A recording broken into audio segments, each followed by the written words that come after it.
Chapter 1297. Aerial Night Academy, in the flight field. The rumbling of the engines broke the silence of dawn. 10 biplanes glided out of the hangar in the morning light. Under the gentle light, the slender wings of the aircraft were plated with a fine golden edge. "Do you plan to bring the preparatory students along?" Roland asked Tilly as he stood at the gate of Seagull. Tilly nodded. "If everything goes well, I can complete the last part of the flight manual in a month, but I don't want the students to waste a month. Theories can be taught anywhere, and there might be a chance to test it at the front line. After all, compared to the First Army, the airport is already considered the rear." "That's not wrong. It seems that she has not forgotten her identity as the dean." Roland was slightly relieved. "Give the students more opportunities to learn. Don't hoard the plane all day. Teaching everyone is the main goal." Actually, what he wanted to say was, don't get carried away. There are still many opportunities for revenge. Don't be impatient. "Oh." Tilly glanced at him. "That's fine.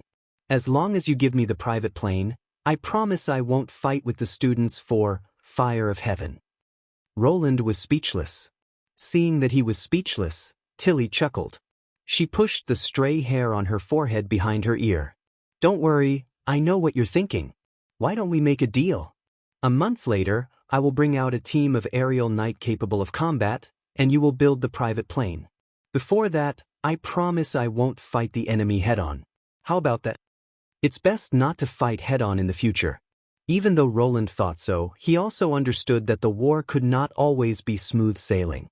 Only an army that could overcome adversity was qualified to win. So he finally nodded. "Be careful." "Of course, I'm still waiting for the day you bring back ashes, brother." Tilly smiled. For a moment, her smile blended with the distant dawn and was deeply imprinted in Roland's mind. "Your Majesty, it's time to take off," the guard reminded. "Then I'll be going." Tilly turned around and climbed up the ladder, entering the cabin door. Roland, on the other hand, kept looking back as he walked towards the exit of the track. Although he had already held a farewell banquet last night, he still felt a little reluctant. Through the porthole, he saw many witches waving goodbye to him. Vendi, Andrea, Sylvie, Echo, Leaf. Just like the previous expedition to Tequila, they would be heading to a new battlefield. But this time, the situation they would face would be more difficult, and the time would be longer. "Everyone will come back safely," Nightingale said softly. "I have a feeling." Roland nodded and did not reply. "The runway has been cleared. We can take off at any time. Signal flags, all green.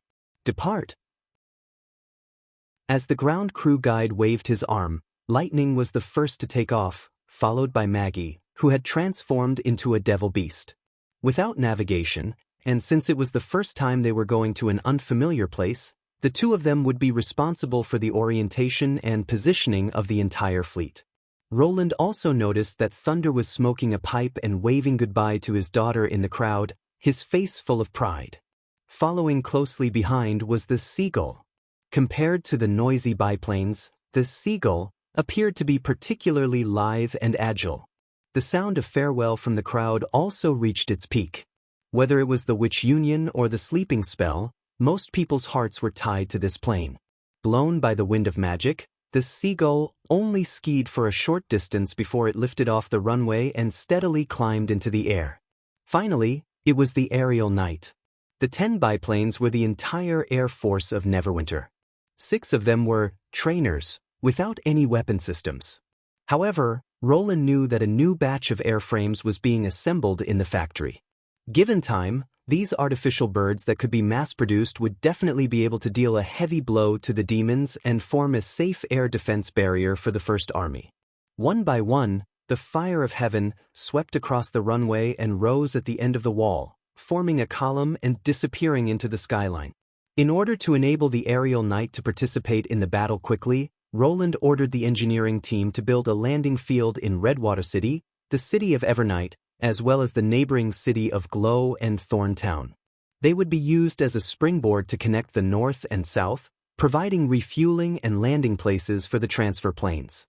For the biplanes that had an empty weight of less than a ton, as long as it was a flat piece of land, It would be sufficient for takeoff and landing. When a pilot became proficient enough, the plane that departed from Neverwinter in the early morning could cross the Kingdom of Greycastle and the Kingdom of Dawn and arrive at the realm of Wolfheart before the sun went down. In that era, it could definitely be regarded as a godlike speed. This was also the reason why Roland was so concerned about the Air Force. Once it reached a certain scale, the efficiency of human support and attack would be raised to an unprecedented level.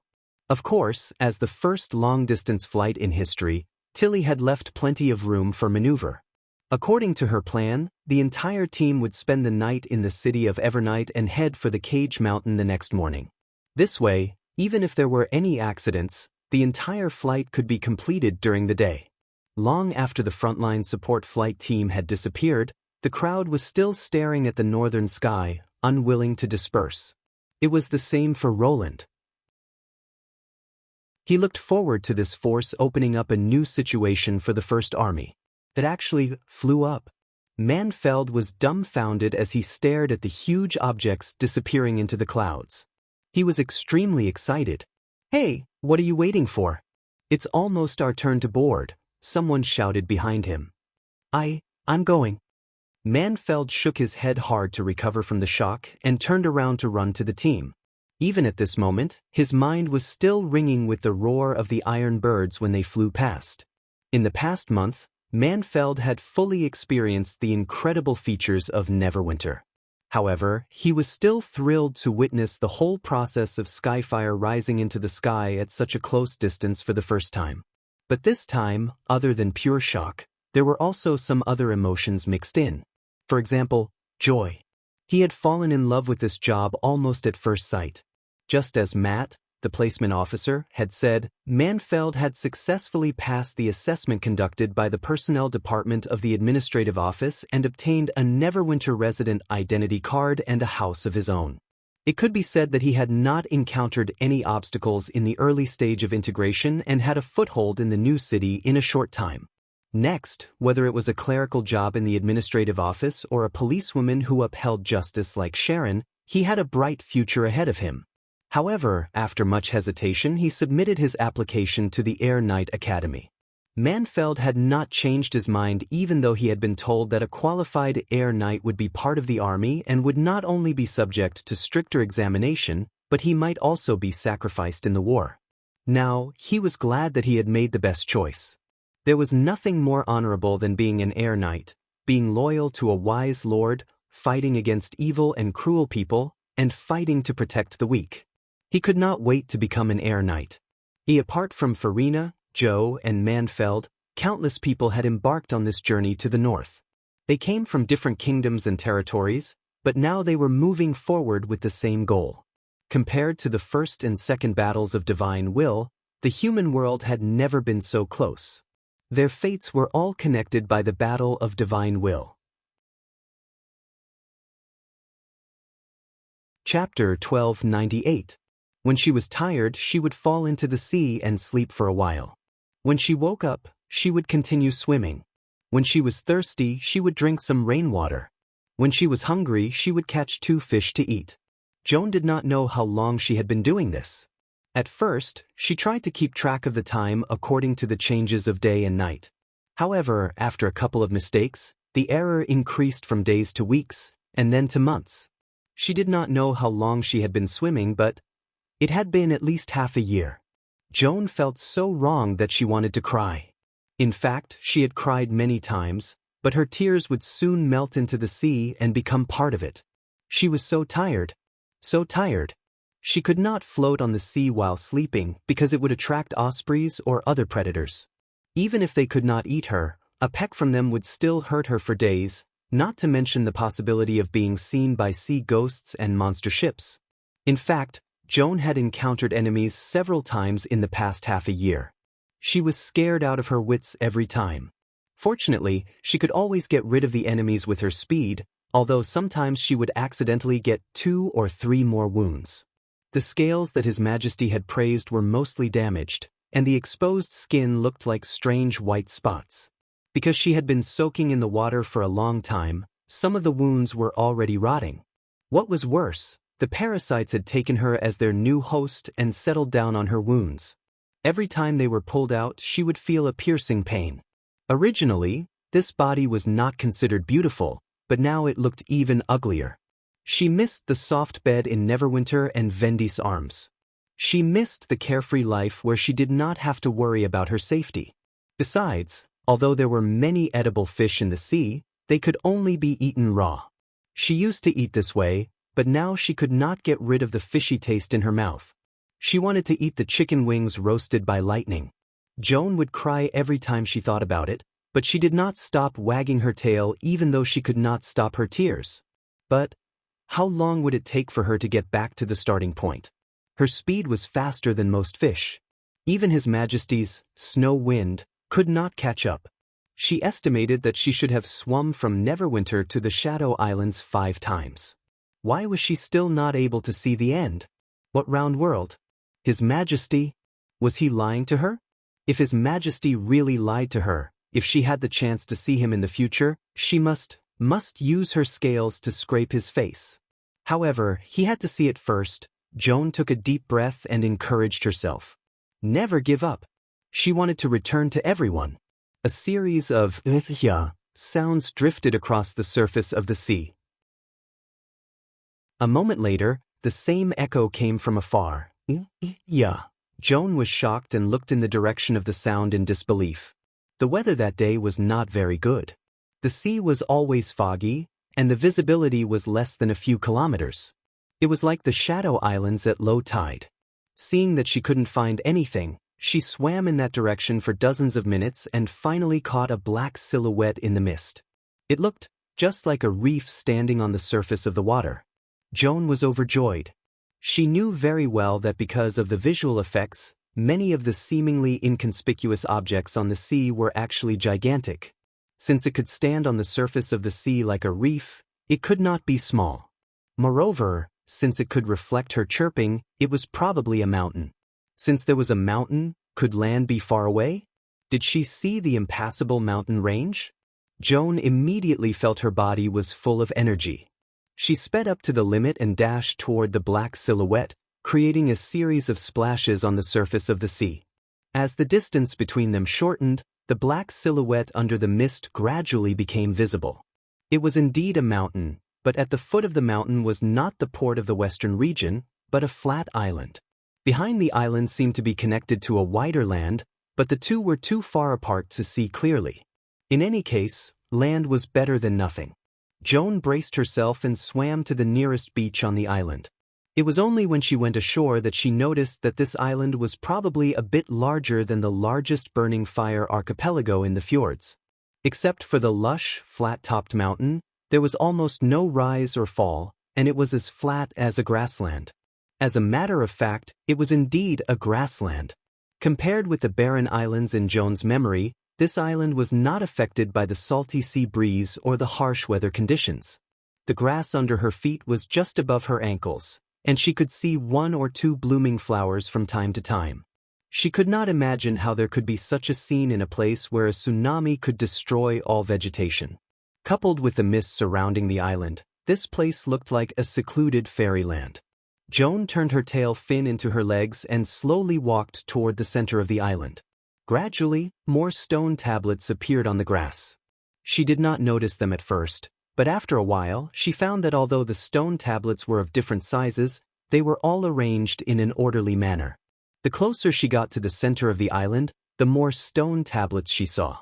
At the end of the island, the stone tablets even formed a circle and gradually moved inwards, as if they were standing around something. She felt that she had seen such a scene somewhere before. Joan squatted down in front of a stone tablet and carefully looked at it. There were indeed chisel marks on it, but Joan could not tell whether it was a random pattern or some kind of meaningful text. To her surprise, these stones were obviously old, but there was not much dust on them, as if someone had been taking care of them. Could it be that someone lived on this island? After walking for a while, Joan suddenly froze. There was a huge pit in front of her, with a radius of several kilometers. The pit was bottomless, and the arc on the edge was very smooth, which was not caused by a natural collapse. The steels were arranged in layers around the sinkhole, forming ripples that spread out. She vaguely remembered something and looked up at the sky. She could still see the outline of the bloody moon in the hazy mist. One was on the dome, and the other was under her feet, but the two were very similar in size, as if they were made from the same mold. She even had a strange idea. If the bloody moon fell, it would be able to fill the hole. "Hello." Just then, a pleasant voice came from behind her. "Ah!" Joan screamed in fear. She turned around and took 2 steps back, bumping into a stone tablet. The latter seemed to be also startled and could not speak for a long time. After a long time, she finally said, "Well, are you okay?" At this time, Joan realized that the speaker was not a monster, but a beautiful young woman. She was wearing a long white dress, and her long black hair fell in front of her chest. She looked fresh and refined, and people would like her at first sight. However, she was a little confused, not knowing whether she should go up to comfort Joan or continue to watch from the side. Joan wanted to ask who she was, but she could only make a series of sounds. She had not talked to anyone for more than half a year, so her language skills had deteriorated to the level when she lived alone. However, the other party seemed to have understood her meaning, and a trace of loneliness appeared in her eyes. Even so, she still replied with a smile. Chapter 1299. Joan was elated. She was the first person other than Maggie who could understand her mermaid language. Of course, Joan was not sure if Maggie could understand her. After all, Maggie's cooing was harder to understand and she could only guess a few words. "But, what is the Guardian?" She continued to ask, "Are you guarding this big pit?" "It's not a pit. It's a bridge." The Guardian smiled. "I've seen bridges before. They don't look like this." Joan cautiously walked to the edge of the pit and looked around. The wall was covered with thick mud and vines. She could not find a way down. "Not everyone can cross this bridge. Only those with the key can go there," the Guardian explained. "You don't have the key, so you can't see it." "So that's how it is." Joan suddenly understood. But why would the bridge builder do this? Wouldn't it be better to just let people go through the pit? Even if they didn't have the key, they could go around the side. The Guardian smiled bitterly. "Indeed. But I have to do this. I have to wait for the person with the key to come and open the bridge for him." Joan looked at her for a while and said, "You're not chained." "Well, if you're not chained, why don't you leave the island?" Joan pointed to the other side of the mist. "I saw a continent not far from there. It won't take long to swim there. Since you're not chained, I can take you with me." The Guardian was a little surprised. Then she smiled and shook her head. "Let's not talk about this. You're injured. Did something attack you?" Although Joan did not understand why the Guardian suddenly changed the topic, she still answered instinctively, "I was scratched by a monster in the sea. Lie down next to me. I have some medicine here. I can bandage your wounds." The Guardian waved at her. For some reason, Joan felt that the Guardian was not a bad person even though it was their first time meeting. Joan did as she was told. The Guardian took out a bottle of ointment from somewhere and applied it to her hands. Then she carefully applied it to Joan's wounds. A cool feeling immediately dispelled the pain and fatigue in his body, just like a cool breeze on a hot summer day. "Ah. Comfortable, right?" After applying the medicine, the Guardian tore the corner of her skirt into strips and tied them to the place where the medicine was applied. "By the way, where are you going next?" "Home," John murmured. "I want to go back to my friends." "Then you can't walk in the direction of the shadow. Although there's a continent there, it's not a place you should go. Do you know where Neverwinter is?" She was overjoyed. "It should probably be on the opposite side of the shadow, but it's also very dangerous to travel by land. You'd better swim along the coast." "Really?" "I'm not lying. But you should rest for a while. I can feel that your body is almost overdrawn." Hearing this, Joan, who had been feeling pretty good, suddenly felt a wave of tiredness wash over her. It was as if all the fatigue she had accumulated over the past 6 months had exploded at this moment. By his side, she indeed experienced a sense of relaxation that she hadn't felt for a long time. Forget it, I'll just rest for a while. She slowly closed her eyes. The woman stroked Joan's hair and said softly, I'm not chained, but chains aren't the only thing that can trap people. Sometimes words can be stronger than chains. You don't really understand. It's okay if you don't understand, because even I don't understand. The woman's voice seemed to come from far away. It was soft and peaceful, and Joan's consciousness began to blur. Maybe I can ask for you. I'm a little stupid, but there are people who are very smart, such as Miss Anna and His Majesty. Really? Then I'll have to trouble you. We'll meet again, right? Yes, if there's a chance. Joan fell into a deep sleep. When she woke up, she found that it was already dark outside. Oh no, how long did I sleep? She suddenly sat up, but did not get an answer from Miss Watcher. Joan looked around in panic, but there was no one around her. Not only that, but the stone tablets were also gone. Apart from the bottomless pit, there was only an empty grassland and a flat mountain, as if everything she had seen before was just an illusion. Was it all a dream? No, that's not right. Joan soon found that there was still a strip of bandage on her body, but the cool feeling that had seeped into her skin had disappeared. She hesitantly untied a strip of bandage and did not find any traces of the ointment on her scales, but the wound was completely healed. While Joan was still in a daze, she suddenly heard a strange roar in the distance. Only then did she notice that the mist surrounding the island had completely disappeared, and the black shadow in the distance was completely revealed. It was indeed a tall mountain, but it was ridiculously tall. It could not even be described as towering over the sky. Not only that, but its size was also astonishing. From a distance, the mountain was probably wider than all the islands in the fjords combined. There was not a single tree on the mountain, and it was pitch black as far as the eye could see, as if the mountain was dyed with ink. Apart from that, the mountain was covered with a layer of hazy red mist, and scarlet liquid spurted out from it from time to time. Joan then saw where the roar came from. At the foot of the mountain, countless monster ships swarmed toward the land like ants, piling up on the beach. They spat out venom one after another, causing the black ground to crumble layer by layer. Boulders tumbled into the sea, and the entire coast seemed to be boiling. Although these monsters were insignificant compared to the Black Mountain, it was this insignificant part that was nibbling away at the mountain bit by bit. However, they were not completely unharmed. In the area where the ships could not reach, tens of thousands of sea ghosts collided with another kind of monster. It took Joan a while to recognize that it was the demons that people often talked about. The tide of sea ghosts, which was usually a headache for sailors, was as fragile as the waves splashing on the reefs. The sea ghosts were scattered in all directions, but the demons' defense line was not shaken at all.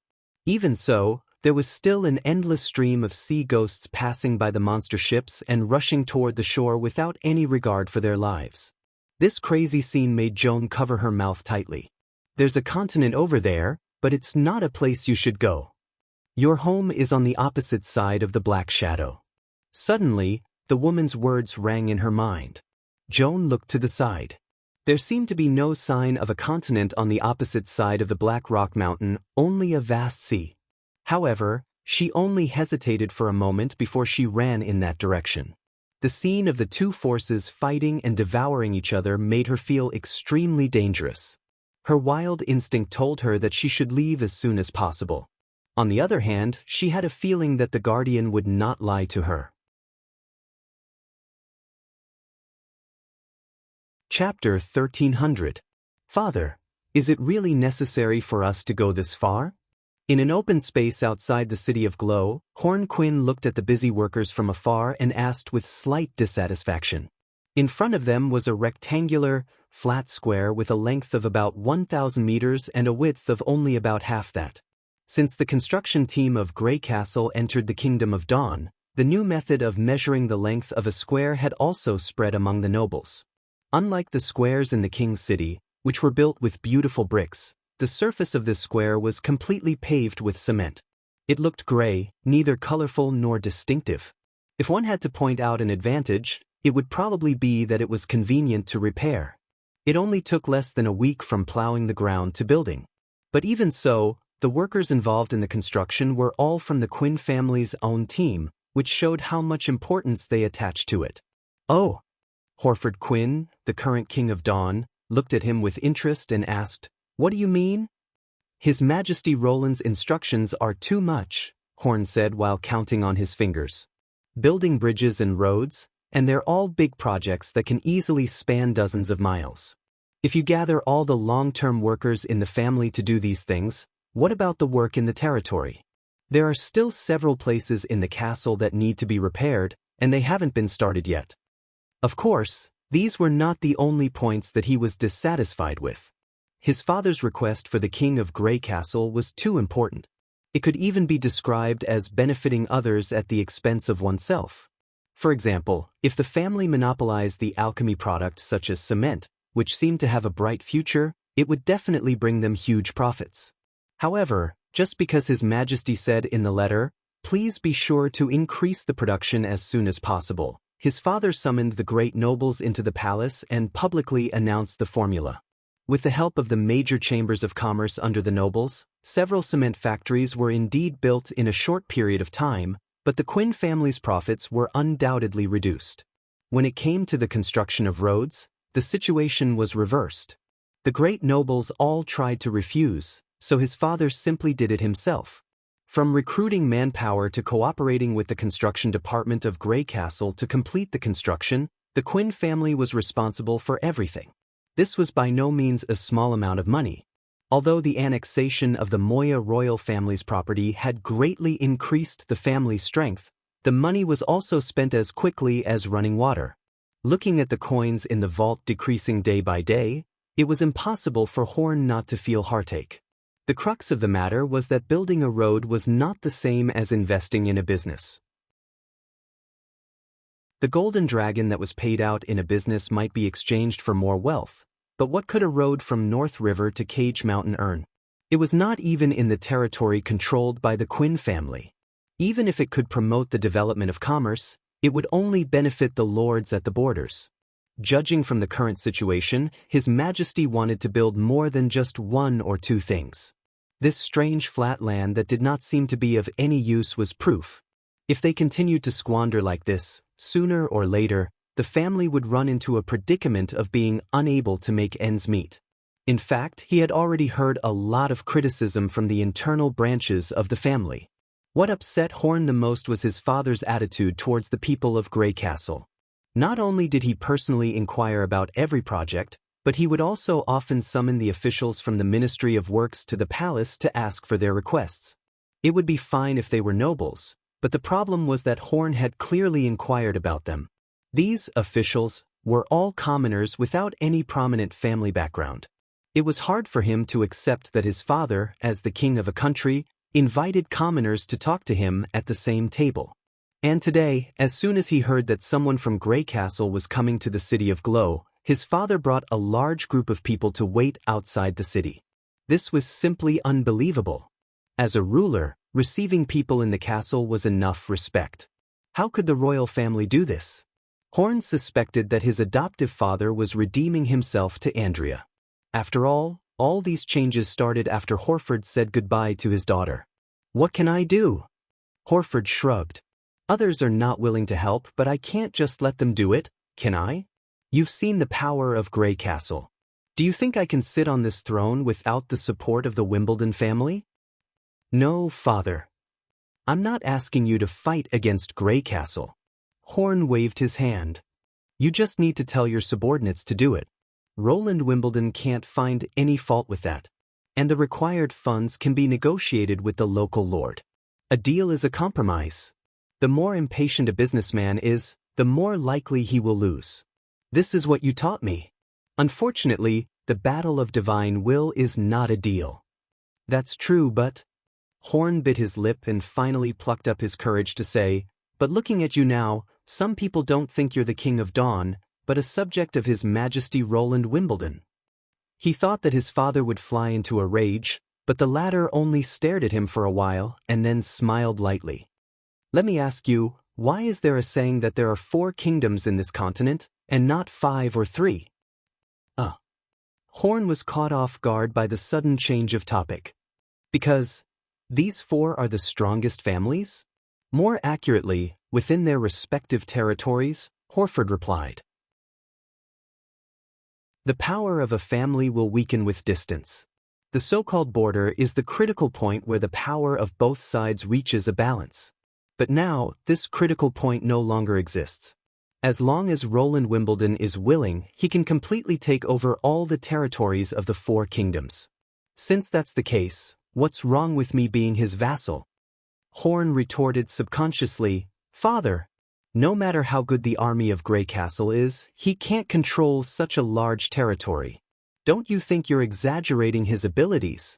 You haven't realized the changes in Grey Castle, son. Horford let out a long sigh. Roland might not have in the past, but now, distance is no longer an obstacle to his rule. Of course, you don't have a deep understanding of everything he has done, so naturally, it's hard to imagine how far he has gone. How? How do you know? Horford smiled. Andrea replied to my letter.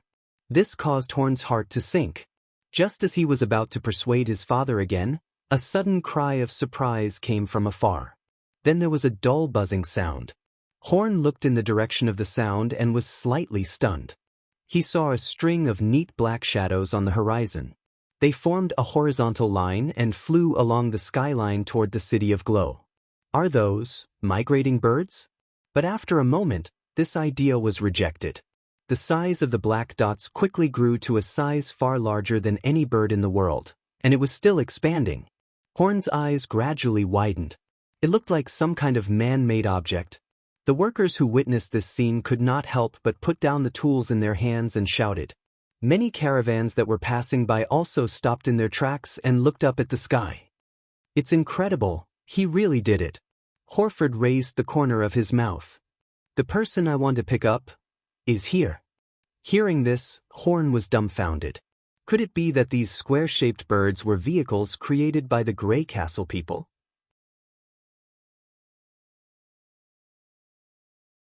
Chapter 1301. However, the impossible soon became a reality. As the giant bird circled around the concrete square, it lowered its altitude. Horn could clearly see the pilot who was peeking out from above. The man-made object was larger than a carriage. He could not understand how such a heavy thing could float in the air like a bird. The others probably had the same idea. When the iron bird roared across the square, many workers even knelt down and prayed. Even a miracle would not be able to do this. Your sister Andrea is on it, Horford Quinn added, and the departure date mentioned in her letter was yesterday. It took Horn a long time to understand the meaning of the word yesterday. The moment he came to his senses, he felt the hair on his back stand on end. Thousands of miles away in one day? Now, this critical point no longer exists. His father's words echoed in his ears. It was not until now that he realized how ridiculous his previous thoughts were. The man-made iron birds glided to the ground one by one. When Andrea stepped out of the cockpit, Horford could not wait to greet her. A welcome banquet specially prepared for the witches of Grey Castle was held in the castle palace. Although no nobles were informed to attend, the news of the guests descending from the sky quickly spread throughout the city of Glow. There were too many people who noticed this extraordinary scene. After lunch, Horford finally found a chance to be alone with his daughter. To his relief, at least this time, she was willing to call him father. Are you leaving in the afternoon? Horford asked with a hint of reluctance. Before sunset, we must reach the border of the Cage Mountain and meet with the First Army. Andrea nodded. If it weren't for the fact that this is our first cross-border flight, the Seagull would have arrived in one day. In that case, we wouldn't even have time to have a meal. Crossing two kingdoms in one day. Even though he had already learned about this incredible means of transportation from his daughter's previous letters, these words still shocked him. Although he had previously scolded Horn for not recognizing the changes in Grey Castle, in fact, he was not much better off. After sighing inwardly, Horford touched his chin and said, "You actually made such a big noise on purpose, didn't you?" Andrea finally revealed a trace of a smile. "You can tell? I don't think the plane needs to hover for so long to land," Horford said helplessly. "I'm afraid the people in South City will hear its roar." Of course, this is a good reminder for those nobles who have been restless recently. This is only one of the considerations. The other is to appease the people.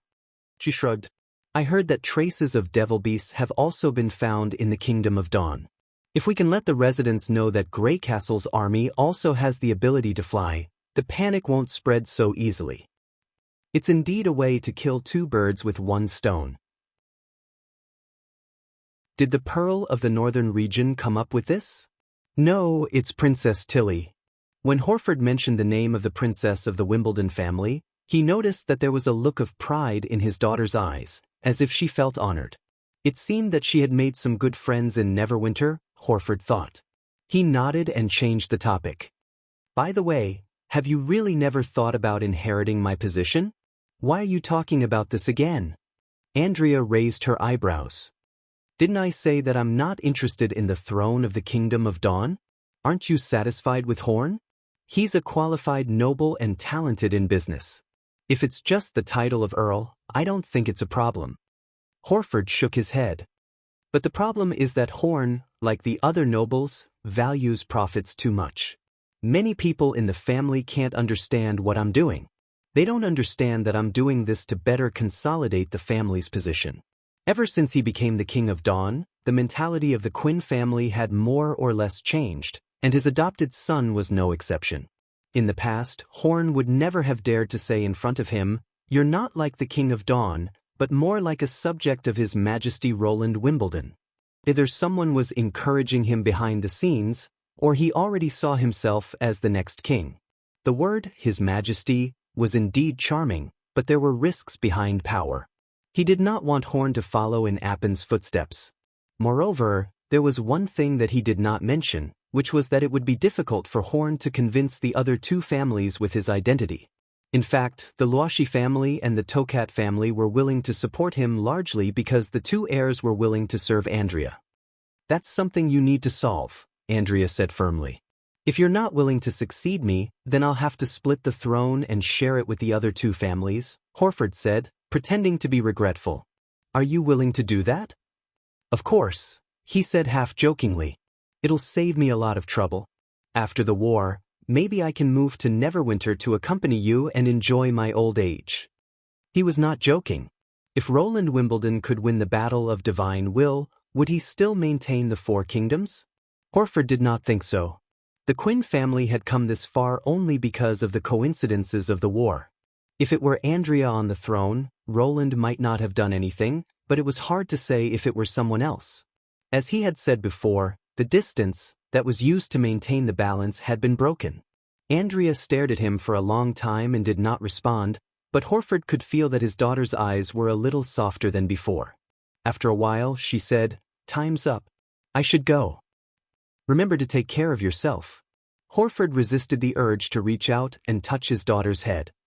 "I'll go to the front line to see you when I have time." "You too." Andrea turned and left the study. Horford took a deep breath, leaned back in his chair, and closed his eyes. He did not forget the decision he had made a year ago. In order to make up for his past mistakes, he was willing to spend the rest of his life. 4 hours later, the flying team safely landed in Thorntown at the foot of the Cage Mountain. In less than 2 days, they had traveled to 4 cities and crossed more than 1,000 kilometers. This unprecedented frontline support operation was destined to go down in history. Iron Axe, Brian, Edith, and the others were already waiting for them at the airport. After a simple handover, the witches were invited to the battle command at the top of the mountain. From the solemn look of the general staff, it could be seen that the current situation of the First Army was not optimistic. Chapter 1302. Iron Axe and Edith had analyzed the situation at the front line hundreds of times. They concluded that it was difficult for the First Army to take the initiative before all the soldiers and equipment arrived. They could only focus on defense. Even if all the soldiers were present, they had to fight flexibly and try to find an opportunity to destroy the enemy's main force. The situation would become extremely disadvantageous if they got entangled in the red mist area. According to the intelligence from the Tequila, the red mist of the obelisk will eventually spread to more than half of the kingdom of Wolfheart. Iron Axe pointed to the red arc on the map. So, our defense line will be longer than before. Considering the warning and preparation time, there are 4 cities near the arc that are suitable for defense. They are, from east to west, Metalstone Ridge, Gust Castle, Fine Sand City, and Sedimentation Bay. These 4 cities formed a polygonal line across the kingdom of Wolfheart, which corresponded to the future Red Mist area. However, the First Army doesn't have enough soldiers to defend 4 cities at the same time, so we can only focus on defense. The most important strongholds are undoubtedly the Sedimentation Bay and Fine Sand City. They are located at the top of the Red Mist area, less than 50 kilometers away from the enemy's front line. If we lose them, the demons will have the opportunity to directly threaten the Cage Mountain. Especially the Sedimentation Bay. The Light of Dawn added, it's the port closest to the Cage Mountain in the kingdom of Wolfheart. Now, 30% of Neverwinter's supplies are transported through it. Losing the Sedimentation Bay means that the army will be greatly delayed, and the consequences will be unimaginable.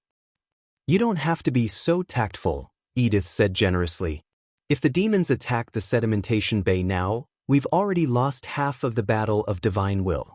Fortunately, the demons are also facing manpower problems.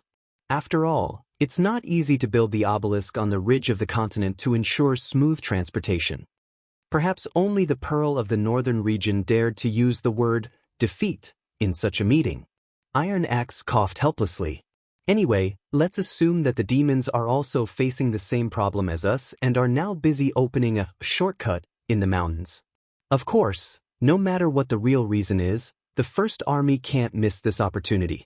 At least, before the main road from the north to the south is connected, we can't lose the 2 cities. He paused for a moment before continuing. Currently, there are 3,000 soldiers stationed in the Sedimentation Bay and Fine Sand City. Trenches and permanent fortifications are also being built. In addition, I have also arranged for a reserve force of 1,000 people to be stationed behind the 2 cities so that they can support the front line at any time. I hope Miss Sylvie can provide reconnaissance and early warning for the Sedimentation Bay like before, while Lightning and Maggie can take care of the other one. I understand. No problem. Goo! The 3 of them replied in unison. As for Metalstone Ridge and Gust Castle, I've arranged a team of 500 people to guard them. However, these 2 cities are far from the Red Mist area, so it's unlikely that the demons will launch a surprise attack. Even if they do, they'll be mainly devil beasts. Iron Axe saluted to Tilly and said, So, Your Highness, please take charge of the air surveillance in this area. Tilly nodded. Don't worry. The aerial knight was born to fight against devil beasts. The last one is the Archduke Island. Iron Axe pointed to a large island in the east of the map. Although it will eventually be shrouded by the red mist, it's still of great strategic value. It's not connected to the mainland, which means it's easy to defend and hard to attack. The mad demons need to cross the strait of 2 to 3 kilometers to land on the island. As for whether the spider demons can cross the river, that's another problem. The flying devil beasts can come and go freely, but their attacking ability is limited, so they can't cause much trouble to the fortifications such as blockhouses. As long as we have the Archduke Island, the Sedimentation Bay below it will be much safer. Similarly, it can also be used as a dagger across the enemy's waist.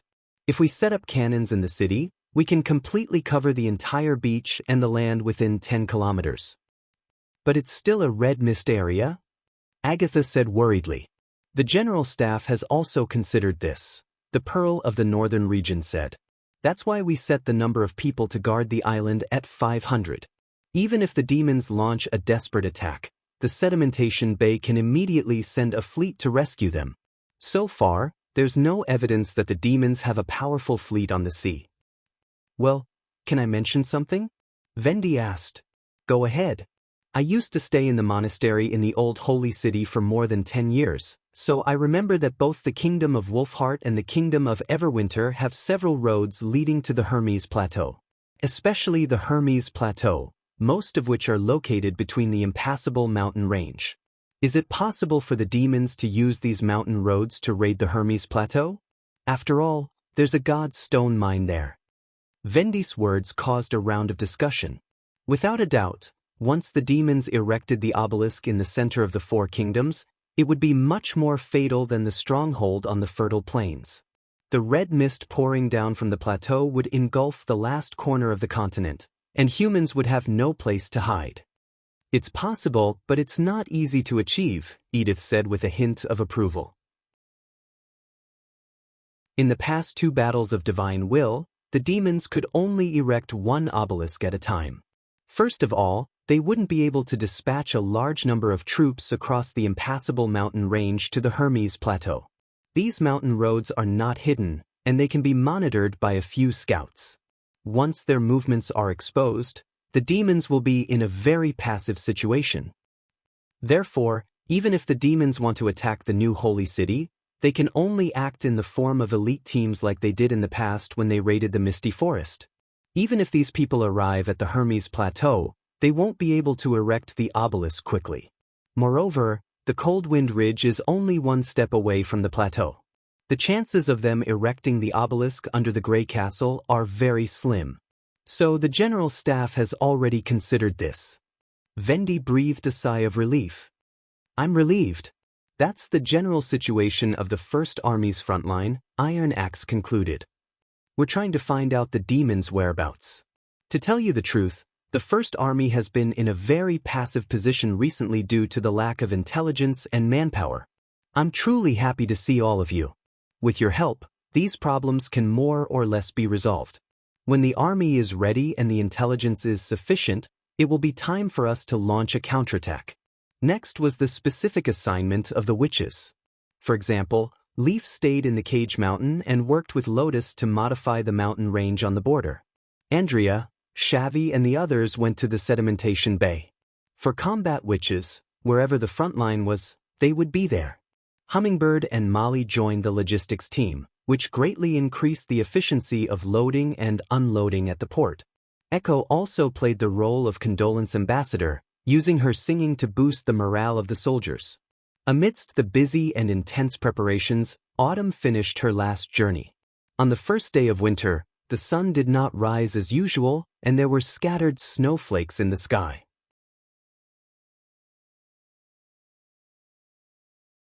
Chapter 1303. Cage Mountain, outside Thorntown. Ah, achoo! Braving the wind and snow, Good sneezed violently as he walked into the warehouse. He placed the heavy box of bullets next to the plane and sat down. I hate winter. It always reminds me of the days of exile. No one likes the months of demons, but I have to say, this temperature is not even close to the edge of winter. Finkin curled his lips and opened the wooden box he carried. You should be glad that we're not far from the sea, so the effects of the months of demons are not that obvious. Before His Majesty became the Lord of the Western region, we didn't know if we would live to see tomorrow. Not to mention exile, even if you hide in a house, you might be crushed by the snow and suffocated to death in the snow. Is the months of demons in Neverwinter so terrible? That's right. The problem wasn't solved until His Majesty brought us concrete houses.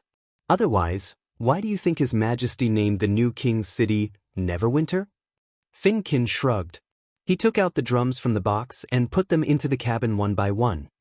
Fire of Heaven was equipped with a total of 2 machine guns, one in the nose and the other in the middle of the fuselage. Although they were both the latest general-purpose machine guns, their ammunition supply methods were very different. The gun in the nose was half buried in the plane and was fed by a chain. Therefore, the ammunition box was also made of metal and had to be disassembled when reloading. On the other hand, the machine gun used by the recoil shooter was fixed on a rotating gun rack. The operation method was exactly the same as the Mark I guns of the Firearms Battalion. The only difference was that the ammunition supply had been changed to a saddle-shaped drum with a capacity of 100 rounds, which could be manually reloaded in the air after being fired.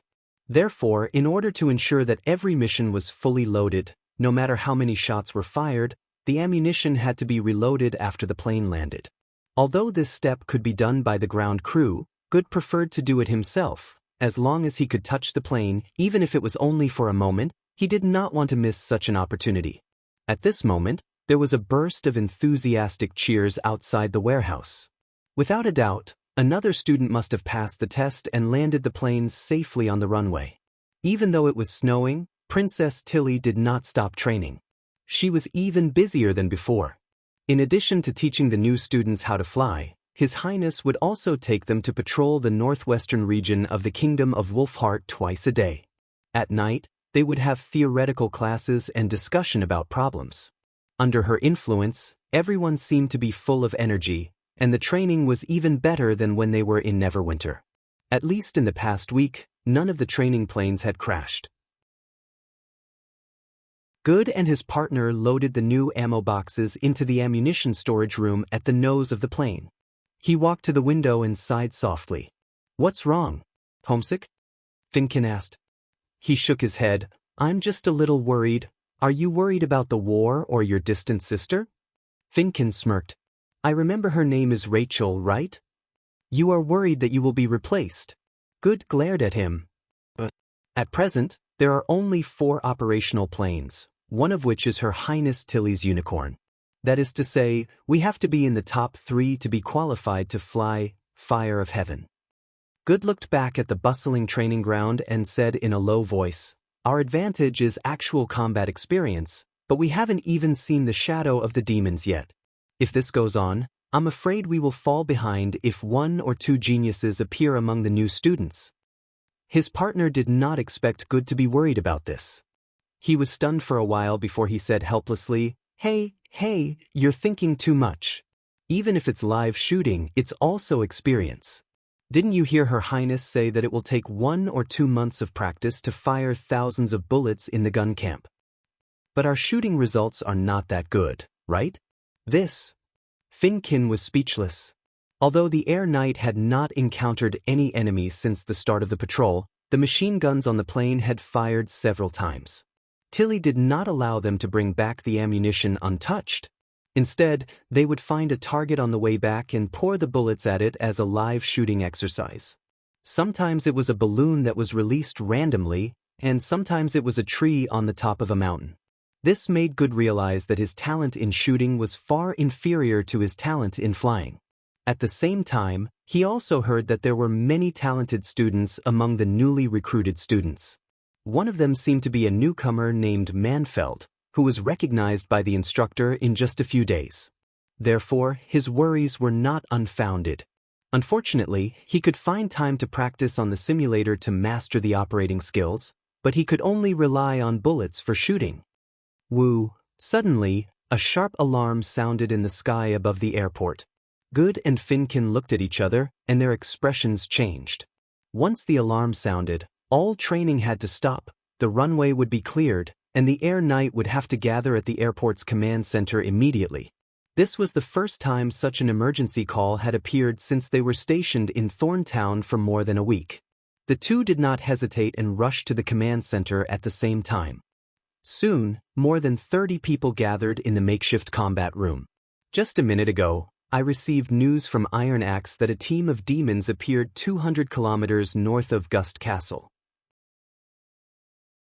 Princess Tilly pointed to the map on the wall and said, "The message was sent through animal messengers, and at the same time, the secret message said that a group of refugees had been discovered nearby. The demon's goal is likely here. Just the soldiers of Gust Castle alone would need more than 2 days to march, and I'm afraid it will be too late by the time they arrive. And this is the battlefield that the Air Knight is most suited for. Apart from the Fire of Heaven, no one can cross such a long distance in 2 to 3 hours to fight. Even the enemy will not be able to imagine that the sky will one day no longer be the domain of the demons. Now listen to my orders, Air Knight team, set off immediately." "Yes, Your Highness." Everyone replied in unison. Good could not help but clench his fists. He had finally waited for a chance for actual combat. When he returned to the warehouse, the ground crew had already completed the preparations for takeoff. He quickly climbed into the cockpit, skillfully opened the oil circuit and the circuit valve, and turned the start handle. Under the traction of the electric motor, the nose of the plane spewed out black smoke, and the first cycle was completed with a loud bang. And once the cycle started, the piston engine would continue to operate at high speed.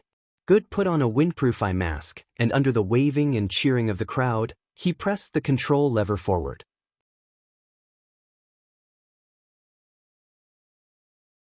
Chapter 1304. Flying in winter was definitely not an easy task. Even though the aerial knight was equipped with a wolf fur hat, fur scarf, and windproof eye mask, the exposed skin on their faces could still feel the bone-chilling cold from time to time. After all, the windshield of the fire of heaven was directly in front, and when the wind changed or the plane made a maneuver, the cold wind would carry snowflakes into the cockpit from all directions. But Good could understand the necessity of such a design. Above his head was a huge wing, and his field of vision was only a long and narrow line. If he wanted to observe the situation on the ground, the only way was to stick his head out of the cockpit. In fact, this was what he and Finkin did the most. The aerial knight was not like what he had imagined, where both parties would draw their weapons and rely on their own abilities after arriving on the battlefield. If they did not know the enemy's position in advance, it would be extremely difficult to find the target in the air. After all, the fire of heaven was only the size of an ant from 1,000 meters away, not to mention the figure on the ground.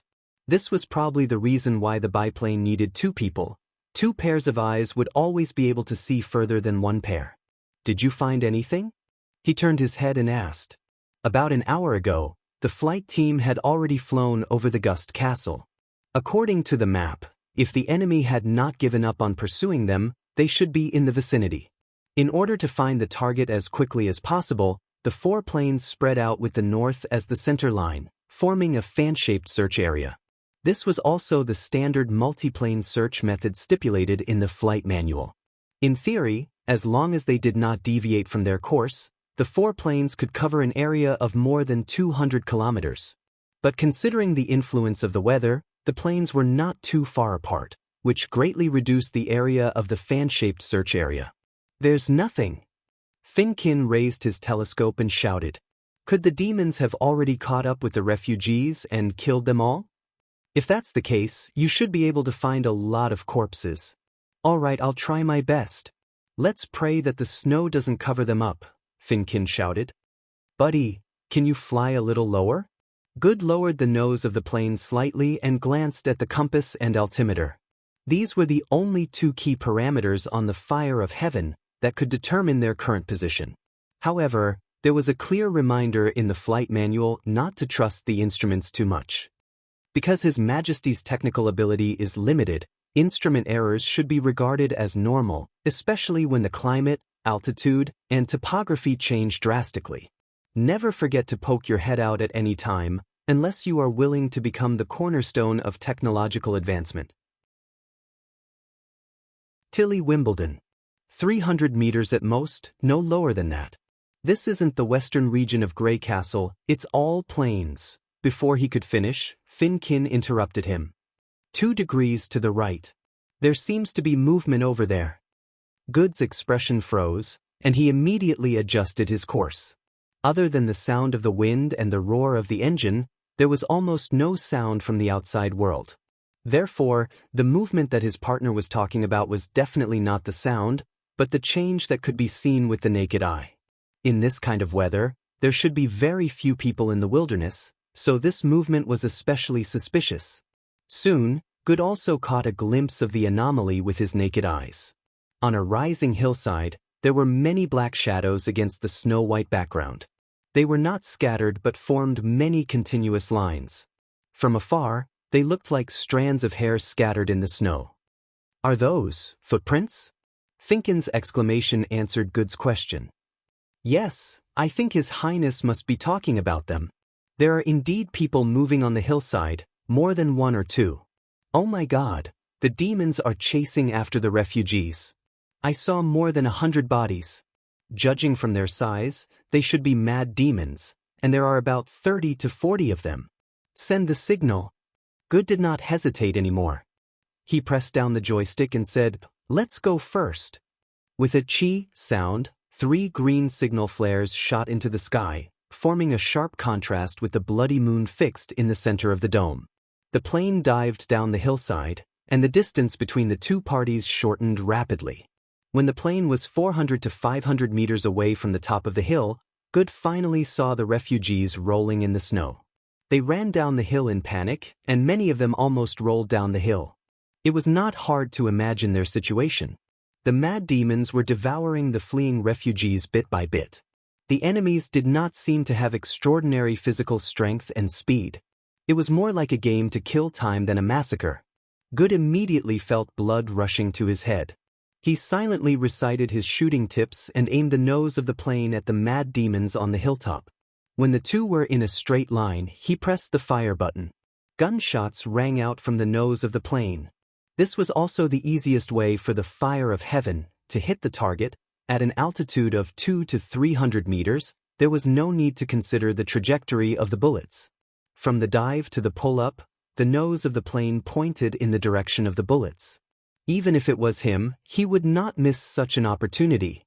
The jet that was shot out of the chamber instantly created a straight, dividing line in the snowy ground. At this moment, the demons also noticed the giant bird descending from the sky.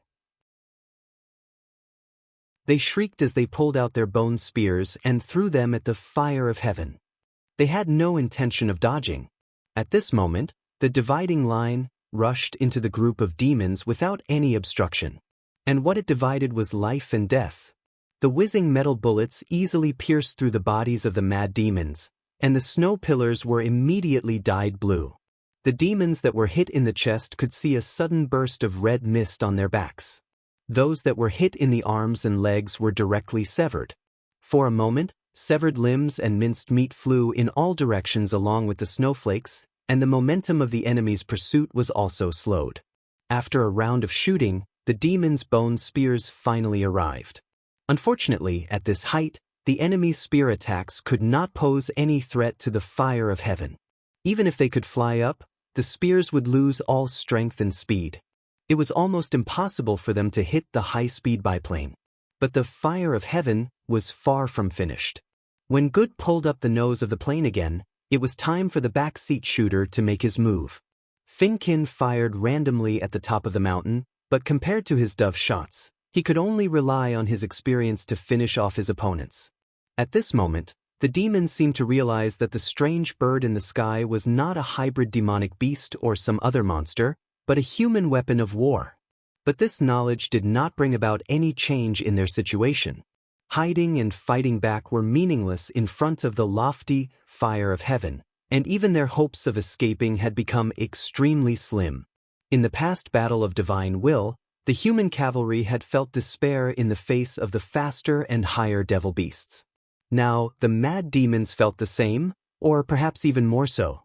After a moment, Good accumulated enough potential energy and once again swooped down towards the demon squad. The other two squads of companions also appeared on the skyline. Under the pincer attack from many sides, the demons began to turn around and flee frantically. The flying squad followed closely behind, taking the opportunity to increase their gains.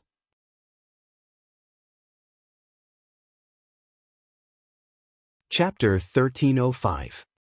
White thought he was done for when the gray bird came whistling down the hill. The only thought left in his mind was that he would not have come so far to save people if he had known this would happen. It was all the fault of those damned sailors. If they were not jealous of the income of a coachman and joined the transport army, he would not have taken the risk to enter the inland of the kingdom of Wolfheart. He just wanted to earn more silver royals in the fierce competition. He did not expect to encounter a real demon on his third trip. Besides, it was not enough to deal with the demons. As long as he could outrun the other migrants, he might be able to survive. However, the appearance of the strange bird in the sky had destroyed his last hope. 2 legs could not outrun a pair of wings, not to mention he only had one. God! White held his head with his hands and knelt on the ground. Since I'm your devout believer, please let me go to the holy kingdom that you built after my death. It's best if there's an endless supply of gold royals. However, the strange bird did not tear him into pieces. Instead, it made a series of very familiar sounds. He had heard a similar neigh in the sedimentation bay. When the weapons of Grey Castle opened fire, the continuous whistling would resound throughout the battlefield. The last time, the whistling sound only lasted for less than half an hour before the seemingly invincible guards of the Tusk and Redstone Gate families were completely annihilated. Could it be that the people of Grey Castle had come to save him? White raised his head cautiously and saw a scene that he could never imagine in his life. A silver whip of light burst out from the head of the strange bird. The whip seemed to have its own consciousness as it went back and forth among the demons behind it. Wherever it pointed, the snowy ground seemed to boil, and the demons fell in response. It was as if the flickering light contained boundless power. Such a marvelous scene left him dumbfounded. But what made Warder even more excited was that the demons were obviously stunned by this sudden turn of events. Not only did they stop chasing, but they also showed signs of dispersing after their counterattack failed. "Mr. White, what was that?" Some refugees around him asked in a trembling voice. He subconsciously wanted to shake his head, but a thought suddenly flashed through his mind. White pinched his thigh hard and forced himself to stand up. He opened his hands to the frightened refugees and shouted in an off-key tone, "Don't be afraid. This is the Grey Castle escort army that I mentioned before. I was the one who summoned them." "People from Grey Castle?" the refugees asked in disbelief. "From the sky?" "That's right." "You mean we're saved?" "That's the case for now. However, this kind of escort isn't free. In fact, it's quite expensive. My savings are limited, and I don't know when they will leave." Before White could finish his words, he was interrupted by the excited crowd. "Don't let them go. I'm willing to pay double the toll. I'll add 2 silver royals. As long as I can reach the sedimentation bay safely, I will give you this golden ring." And me. In the face of life and death, fear caused them to explode with astonishing mobility. The crowd that was so hopeless that they couldn't move a moment ago surged again. "I'll tell the people from Grey Castle. Now, come with me." My legs aren't very good. Can someone carry me?" "Let me do it." Soon, a tall man carried him on his back. In this way, he did not have to worry about being left behind during the escape. If everything went well, he might even be able to get the broken carriage back. As for deceiving the refugees, the most important thing now was to help them get out of danger. Don't panic. Keep your eyes open and pay attention to the footprints left by others. Don't roll down the hill. White instructed the man to run down the hill. Good chased after the demon and fired at it for a while before he noticed that something was wrong. The flying team seemed to be short of a plane. Although the enemies were defenseless, it wasn't easy for them to annihilate the 30 to 40 demons. Apart from the weather, their firepower was too sparse, and it wasn't even as concentrated as when they were shooting live targets. He pulled up the plane and counted silently. He broke out in a cold sweat. Of the 4 planes, only Princess Royal's Unicorn was missing. Apart from carrying only one person, her plane was basically the same as the Fire of Heaven. It was not surprising that she had been neglected during the snowstorm. But now was not the time to reason. She was His Majesty's sister. If anything happened to her, they would have to bear the consequences. Before Good could inform Finkin, 3 green light spots appeared in the northern sky. That was the signal of the enemy. But weren't the enemy here? Good's heart suddenly tightened. He immediately abandoned the half-dead targets and rushed toward the signal flare. "Hey, wait, where are you going? You'll be court-martialed if you desert." Finkin, who was shooting wildly, was still in a daze. "Don't be silly," Good said anxiously. "Didn't you notice that Her Highness didn't follow us?" Finkin turned around and gasped in shock. Obviously, he had also seen the 3 light spots slowly descending. Fortunately, they had considered the inconvenience of communication during the search, so the planes were not far apart. In less than a quarter of an hour, Good arrived at the location of the signal flare. He then breathed a sigh of relief. Not far away, the biplane that was diving and strafing the ground was the Unicorn. Her Highness was attacking a group of demons hiding in the low woods. Judging from the number of demons, they were probably more than the troops chasing after the refugees. Why were there 2 demon troops in this area? Why was the one chasing after the refugees had fewer people? Good was puzzled for a moment. But before he had time to think, Finkin, who was sitting in the back seat, shouted excitedly, "There are more enemies here. Hurry up and follow Her Highness. I can't wait to pull the trigger." The other two Fire of Heaven also followed. Well, Good put this doubt to the back of his mind. After all, the mad demons could not fight back. The previous enemy troop had completely lost the ability to fight, so they might be able to win more battles with this one. However, as soon as this thought came to his mind, a group of devil beasts flew out of the woods. They howled and soared into the sky, pouncing on the unicorn from all directions. Although it was the first time that Good had seen the imaginary enemies of the aerial knight, he could still see the images of these monsters in the picture book at first glance. Good instantly felt the blood in his body freeze. There were at least a dozen devil beasts. The distance between the two sides was only 400 or 500 meters. It was impossible to abandon Her Highness, so how could they win? Countless ideas rushed into his mind, but they were rejected one by one. It felt like a long time, but also like a short moment. Before he could find the best answer, Tilly reacted first. The unicorn abruptly pulled up, turned around, and flew directly to the east. At the same time, a red signal flare was fired, illuminating everyone's eyes. That was the signal to retreat. Good then stepped on the gas pedal to the maximum and followed the unicorn, speeding to the east. The biplane's advantage in speed was evident at this moment.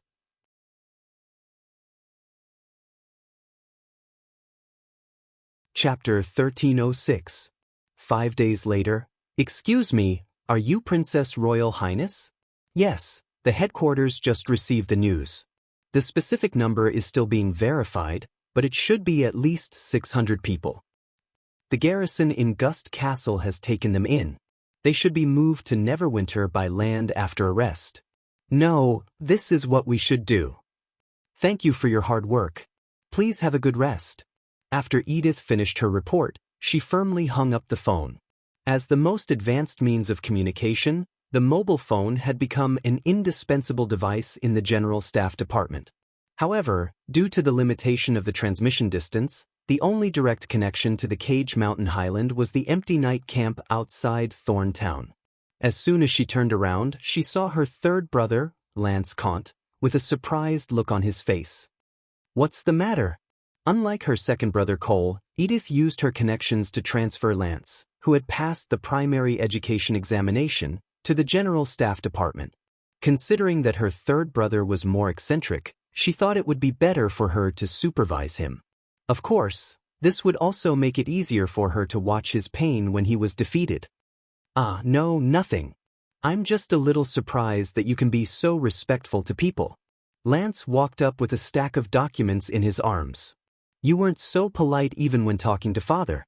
I thought your brain capacity would increase a little after you grew up," Edith said indifferently.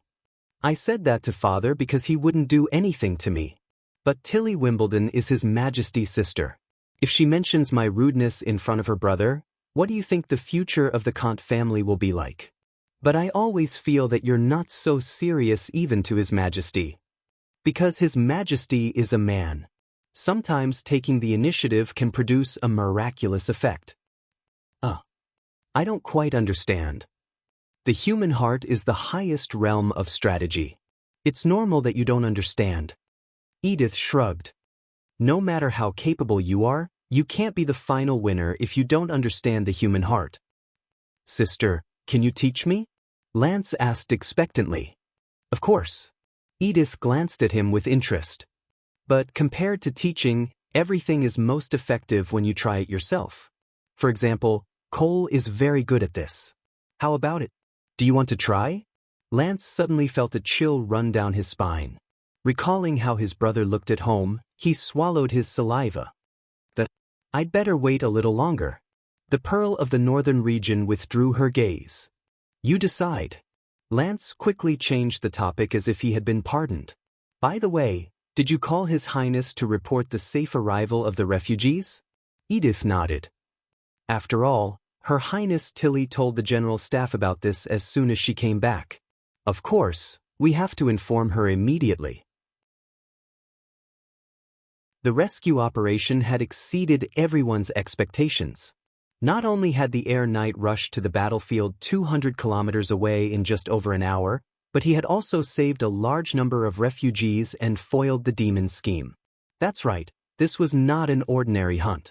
Judging from the clues they obtained, the refugees were probably just bait thrown out by the enemy. The real fatal blow was hidden behind the pursuing team. What would happen if the First Army really sent a rescue team there? Due to the bad weather and the long journey, they had to travel light and travel day and night if they wanted to arrive quickly. In order to extend the time of the pursuit, the demons were completely at ease. When the two sides collided, the rescue team would not only face an enemy that outnumbered them, but they would also have to defend against the Devil Beast's attacks. Even if they retreated immediately, they would have to travel nearly 100 kilometers in the wind and snow. How many of them would be able to escape? I'm afraid there won't be a single one. This was the demons' first test of the First Army's retreat. Even if the latter did not care about the refugees or did not discover the north side of Gale Castle, the demons would not suffer any losses. They had probably realized that there was a fundamental difference between the people of Grey Castle, the people of the Kingdom of Wolfheart, and the people of the Kingdom of Everwinter. No matter how many locals they killed, it would not affect the outcome of the Battle of Divine Will at all. On the other hand, every time they destroyed a rescue team, the human forces would be weakened. However, the appearance of the Air Knight caught the demons off guard. Everything was somewhat similar to the bombardment at the northbound slope a year ago. The demons and the First Army had made judgments that were beneficial to them, but the results were very different. Even if Tilly did not discover the other enemy troops hiding in the rear, the situation of the battle would not change. In the end, the flying team returned safely, while the refugees were lucky enough to escape. It could be considered a great victory. "The Air Knight is really amazing," Lance exclaimed. Not only did he kill dozens of mad demons, he also escaped unscathed despite being ambushed. Even the blessed army of the Union would not have been able to do this, right? Yes, he's really amazing. Edith let out a long breath and crossed her legs on the table. She slowly leaned against the back of the chair, feeling a little dispirited. Lance was startled. "You seem to be a little unhappy?" "I can't say that I'm unhappy. I just feel that the general staff will soon become a decoration." Third Brother's eyes widened. For fires of heaven were able to repel more than 200 demons. What if the First Army has 100 or even 1,000 fires of heaven? Edith smiled. "In that case, we'll just have to send the Air Knight to wherever there are signs of the enemy. Strategies and calculations will all become meaningless. Anyone can say the first sentence. At this point, if the General Staff Department isn't a decoration, then what is it?" In fact, the moment she first saw these machines that could fly freely, she had already realized the tremendous military potential they contained. After that, the topic she discussed with Roland the most was the usage of the aerial knights. She even set up a team within the general staff that specialized in Air Force tactics in order to maximize the use of this new weapon. However, when it really shone in the first battle, the Pearl of the Northern region felt a little regretful. Because the Air Knight's advantage was too obvious, it made the importance of strategies less important. In the era of the Air Knight, formations and tactics were very particular, but now it was undoubtedly much simpler. Because the Air Force had the advantage of vision, it could make the battlefield more transparent, and at the same time, with its extremely strong mobility, it was enough to cover the entire battlefield. In other words, as long as they could occupy the sky, they could completely grasp the enemy's every move. On the other hand, the enemy was in a completely different situation. The situation was almost pitch black, and apart from passively taking a beating, it was difficult to make an effective response. Moreover, His Majesty had also revealed that the fires of heaven was just starting out. It was like a flintlock compared to the current Mark I. "In that case, let's go back to the city of Evernight," Lance said in a low voice. "I'm afraid it's too late." Edith chuckled. "I'm afraid I've offended a lot of people in order to sit in this position. Do you think those people will let me live the rest of my life in peace?" Of course, she knew that if the person in charge was Roland, none of this would have happened. However, She was never afraid to predict fate with the worst possibility, because her malicious words could always hurt others. "I'll protect you." Lance bit his lip. "With what? Based on your current status and ability? If you can't climb to a high position, it's better not to say such empty words." She felt a surge of joy. Otherwise, the result will only be worse. For example, those enemies in front of you will... Edith suddenly shut her mouth. Footsteps sounded outside the room, and soon, Phil and Schilt pushed the door open and walked in. "Sir, so you're here. What's the matter? Is there any new information?" If only that's the case. Morning Light looked like he was having a headache. "I've just checked the resource requirement list for the aerial night training camp. I'm afraid we'll have to reorganize the logistics plan for the near future." "Oh." "You may not know, but they've used up nearly 10,000 bullets in the past few days, and this doesn't include the consumption during the official attack." Philin was distressed. "And there are only 20 to 30 students. This demand is already equivalent to the expenditure of 10 squads of the firearm battalion, not to mention the reserves of fuel and aircraft parts. I think if their number increases several times, how can the logistics take care of them?" "There, sir?" Lance suddenly realized that the lethargy on his sister's body had been swept away at some point. Edith stood up from her seat and replied casually, "You'll take the lead in this task. No matter what, you must ensure the supplies of the night training camp." Then she looked at Lance and asked, "Why are you still standing there?" "What is it?" The latter was momentarily stunned.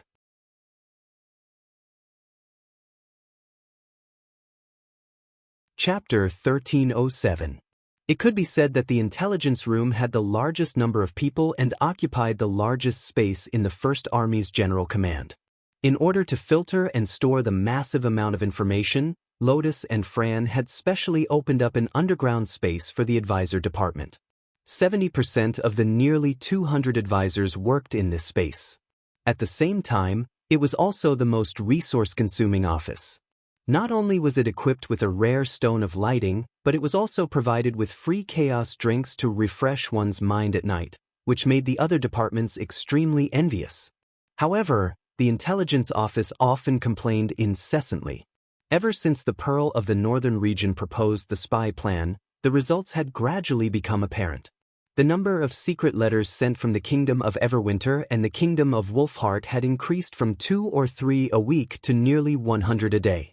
Although the advisor department's main function was to analyze intelligence when it was first established, most of the intelligence came from investigations and war reports, which were not only neat, concise, but also traceable.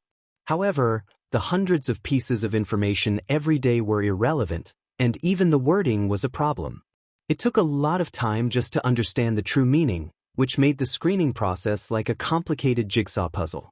Of course, this was not the worst. Compared to reading and analyzing the information, dealing with the secret letters was the biggest headache. In theory, the increasing amount of information was really against common sense. After all, the demons were now blockading the Red Mist border, so it was not easy to send information out. However, after Hillfox took over as the spy department's director, there were many ways to transmit information. For example, the secret letters were tattooed on the inside of animal skins, placed in the middle of a shoulder pole, or simply stuffed in the stomach of a salted fish. As long as the nobles in the occupied areas did not stop trading, they could not stop the information from flowing out of the occupied areas. Most of the time, even the messengers did not know that they had become part of the intelligence chain. However, because of this, there were many kinds of secret letters. For example, the feeling of personally taking out the silk from the stomach of a fish was definitely not very good, not to mention that they had to endure the fishy smell and clean it before reading it.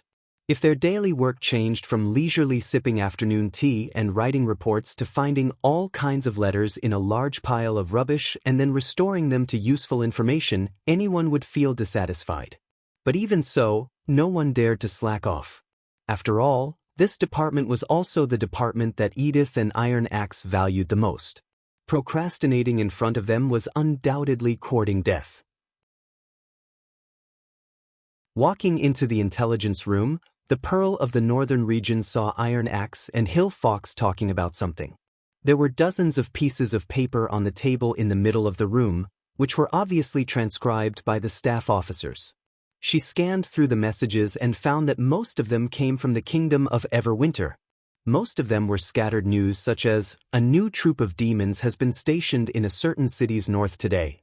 A certain noble has died mysteriously, and his title has been replaced by a certain person. A giant living rock monster has appeared in the direction of the border, and so on. It was difficult to glean much valuable information from them. However, this was not surprising.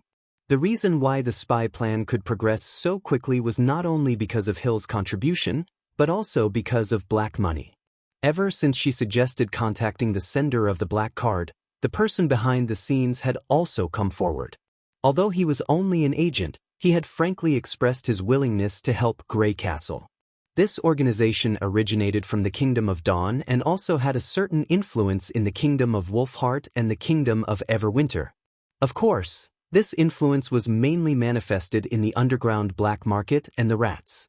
Since the information was collected by the rats, the quality of the information was naturally not very high. Perhaps there were many street rumors and fallacies, but no matter how inefficient it was much better than the previous black information. There were also a few pieces of information that caught her attention. There was news of forced recruitment of boatmen in several places. What do you think? Iron Axe also noticed the Pearl of the Northern Region's arrival and took the initiative to ask. If I remember correctly, when Princess Garcia attacked the Kingdom of Everwinter, she brought a large number of ships. Edith pondered for a moment. If the church didn't destroy those ships, I'm afraid they're still somewhere in the Kingdom of Everwinter. It seems that you also care about this. Compared with other information, at least this piece of information has been verified by many parties and is more credible. Edith spread out her hands and said, ships can only be used for transportation. Either the demons need to transfer a large number of troops or they plan to attack from the sea. But I don't think the second possibility is very likely. What's the reason? Iron Axe asked. After fighting for so long, the demons have no reason to not know the power of cannons. Whether they attack Archduke Island or the Sedimentation Bay by sailing ships, they will be fiercely bombarded before they land. With the speed of sailing ships, it's no different from suicide, Edith explained. If they secretly bypass the Wolfheart Harbor and directly enter the Kingdom of Dawn and other places, they will face the dilemma of insufficient red mist. So I'm more inclined to the former. For the purpose of war, the demons need to quickly gather their troops at the front line, so it's the most reasonable choice to advance by land and sea. Then she looked at Hill and asked, what do you think? Hill bowed slightly to Edith and said, Your Excellency, I'm not good at analyzing the battle situation, so I can't predict what the demons will do. The only thing I can do is to combine these clues and hand them to the general staff. He's a good talent, Edith thought. Compared to blindly agreeing with me, it's obviously more valuable for Hill to be able to judge his own talents and know his place. No wonder His Majesty appointed him to lead the spy plan. Since even you can't find any more clues, I guess there's no other way, Iron Axe said helplessly. So we only know that the demons are gathering troops, but we don't know their specific distribution and strategic purpose. It's really torturous. The main reason is that the evacuation of the Kingdom of Wolfheart is very thorough, so Hill lost the opportunity to plant spies at the front line. If you didn't evacuate the residents, we might have already found the demons, Edith said half-jokingly. I don't dare to disobey His Majesty's order. Iron Axe shook his head and said, Besides, the First Army can't put all their hopes on rats. The information won't always be so trivial, Your Excellency, Hill Fox suddenly said. Iron Axe raised his eyebrows and said, You mean, the information will become more complete? Yes, he replied. The most important thing I've learned after staying in the Kingdom of Dawn for so long is that as long as the plan is reasonable, the intelligence network will automatically expand.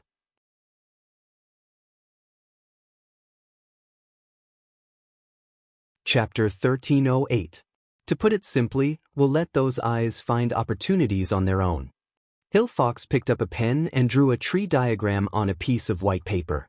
Since we're paying for information and not individuals, the more effective information they send back at the same time, the more generous the reward. In order to obtain more information, they'll definitely look for their own eyes. In His Majesty's words, this is called developing underlings. I see. Edith quickly grasped the key point. In order to win over the underlings, the upper must also give them certain benefits, which allows the underlings to continue developing. Hill nodded. You're right. Whether it's a sentinel or a spy, they're all at the end of a line. No matter how long it takes, there won't be any changes. This makes the information they receive relatively reliable, but it's also limited by their field of vision. But the rats will always be the rats. Iron Axe frowned. No, sir. The most interesting thing about this method is that the upper and lower don't represent the upper and lower ranks. The upper of a soldier will always be an officer, but the lower of a rat won't necessarily be a rat. As long as the benefits are right, the rats can also turn the nobles into their own eyes, Edith said word by word. Hill's eyes revealed a trace of admiration. That's right. The benefits aren't limited to the golden dragon. Everyone's needs are different, and understanding this need has nothing to do with the social class. This means that the development of the underlings may cross the social class. The current information is extremely messy and vague because of the rat's field of vision. When the information line expands to the upper ranks, the value of the information will inevitably increase. Iron Axe pondered for a moment. Even so, it'll probably take a long time for those eyes to contact the higher ranks. That's true in normal times, Hill replied. But now that the kingdom of Everwinter is in turmoil, I think the expansion of the information line may be faster than we think. In fact, these scattered pieces of information have already revealed this point. For example?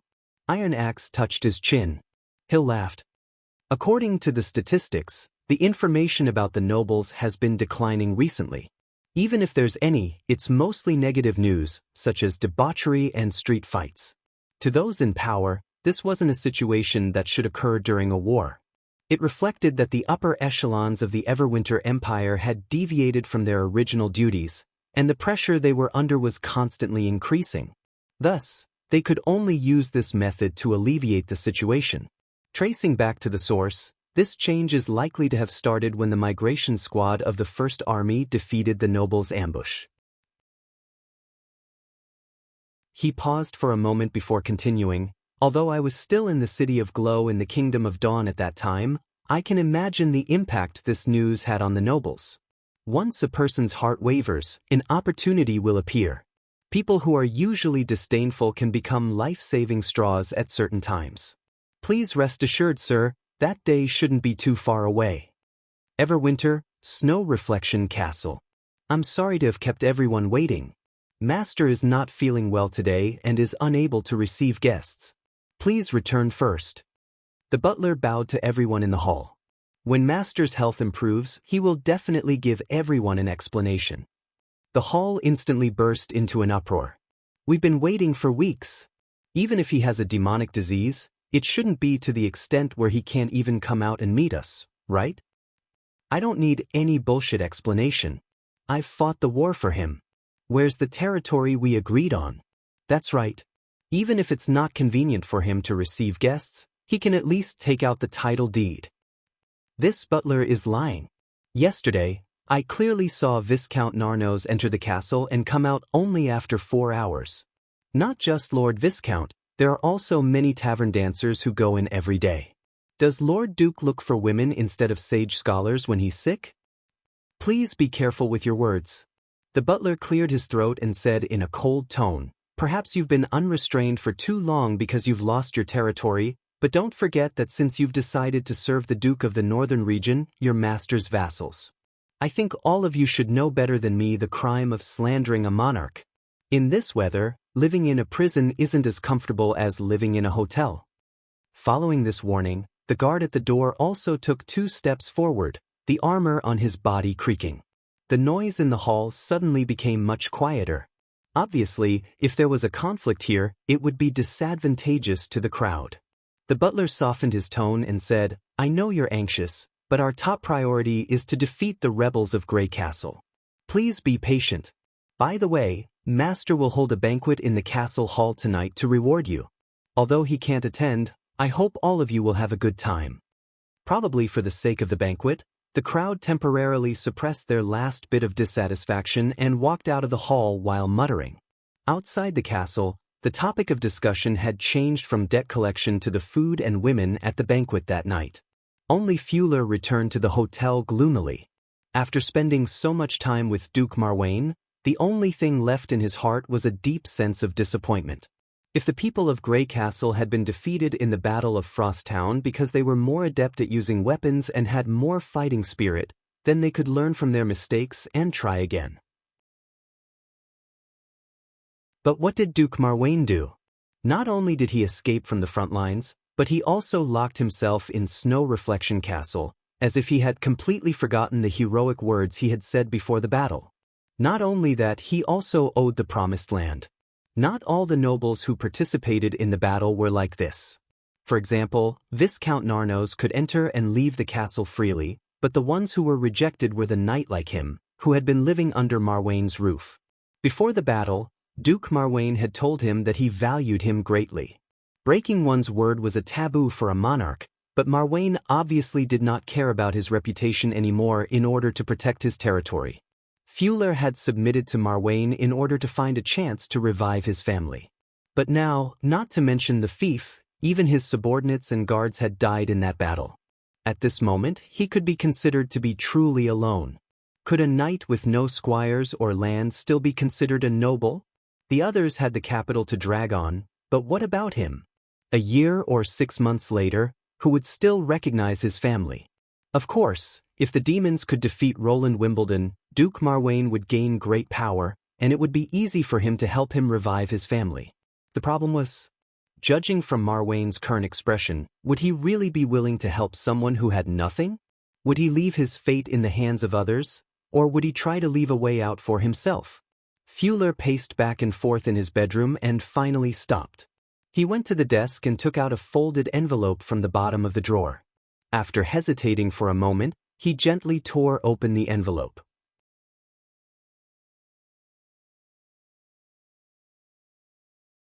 Chapter 1309. This is an easy job. You don't have to take any risks. All you have to do is place the message at the agreed location, and no one will know what you've done. The words of the man in the silver mask, who claimed to be the person in charge of black money, echoed in his ears again. Ridiculous. Why should I help Grey Castle? They even want to uproot the nobles. What good will it do me if I win? The argument was still fresh in his mind. I thought Black Money was a smart businessman. I didn't expect you to say such stupid things. Aren't you afraid that I'll tie you up and hand you over to Lord Marwain in exchange for a handsome reward? If you really wanted to do that, there wouldn't be this interview in the first place.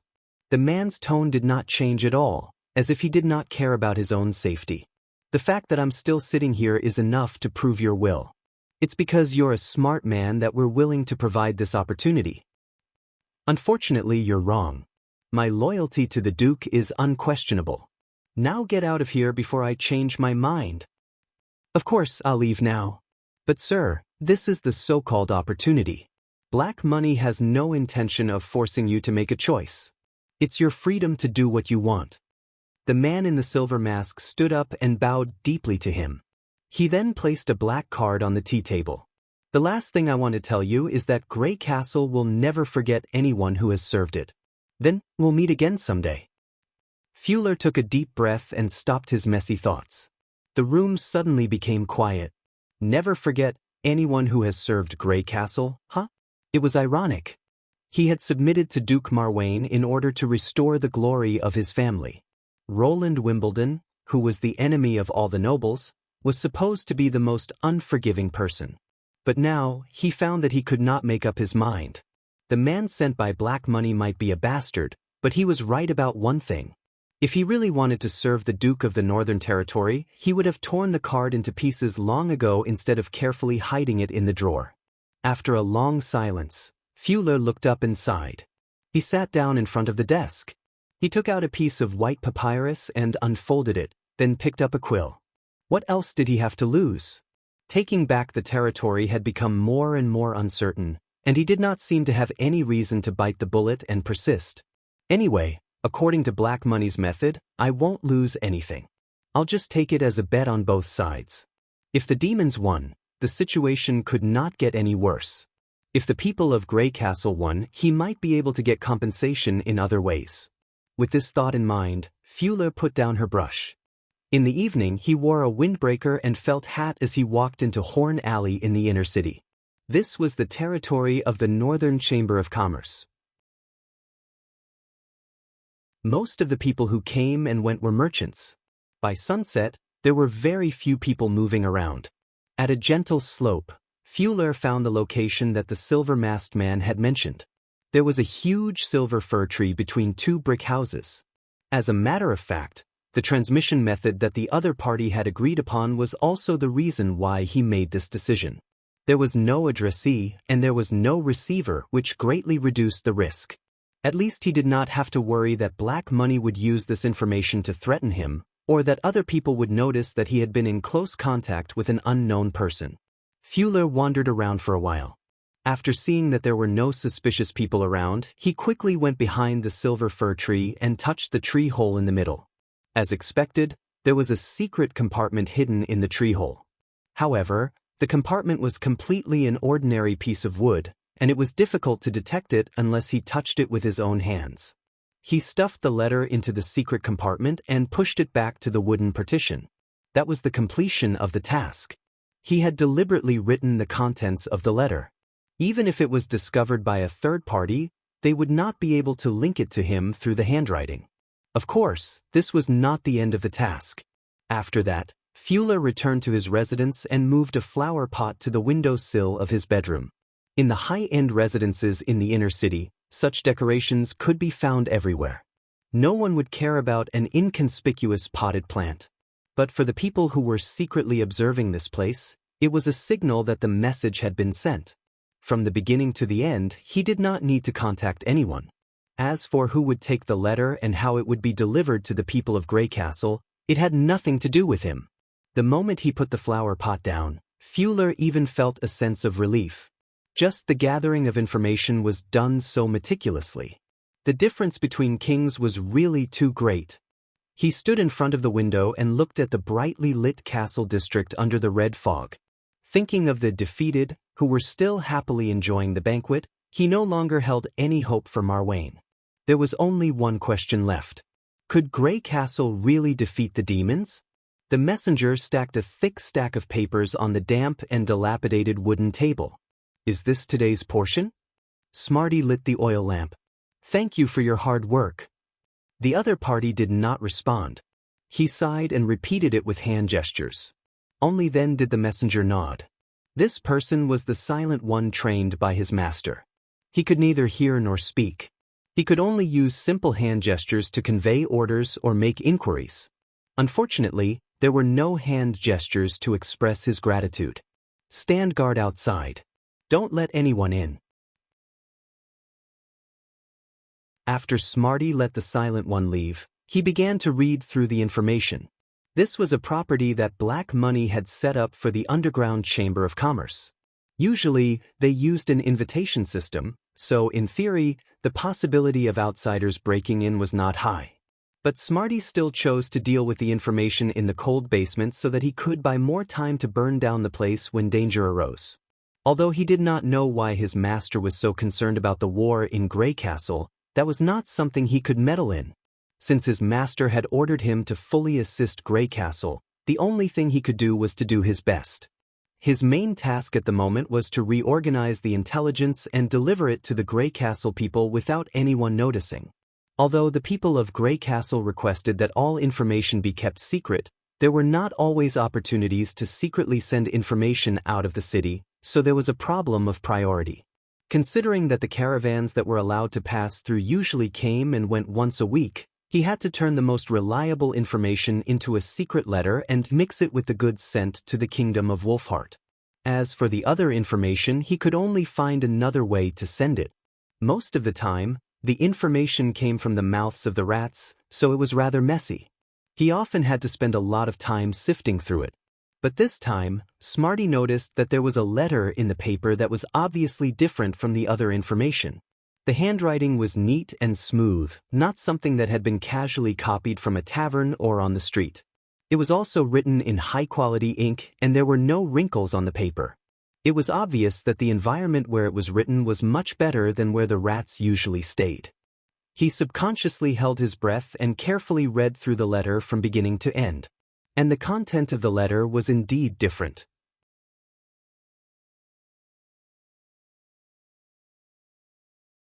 Chapter 1310. After flipping through the entire letter, Smarty felt a chill run down his spine. A demon lord that could open the gates of hell and allow troops to come and go as they please? Without a doubt, this was an extremely important piece of information. In fact, he was puzzled by the fact that the snow reflection castle had fallen without a single scratch. However, other than confirming that the demons had invaded the city from the north, he had heard all sorts of theories. It was obvious that the civilians who had witnessed the demons' arrival had all died in the invasion. Now, he had finally obtained confirmation. However, what shocked him even more was that this demon lord was actually familiar with the rules of the human race. Not only did he know how to deal with the nobles, he had also become the actual ruler of the kingdom of Everwinter in a short period of time. Currently, the mobilization of the civilians in the various territories was basically under his instructions. The benefits that he had promised were also quite generous, definitely not something that the people of Grey Castle would be able to provide. In addition, the description of the movements of the civilians in the letter was also very valuable. Although it could not be compared to the distribution of the demons' forces, at least it could be roughly analyzed where they had gone. What was certain was that the person who wrote this letter was definitely not a rat or a merchant.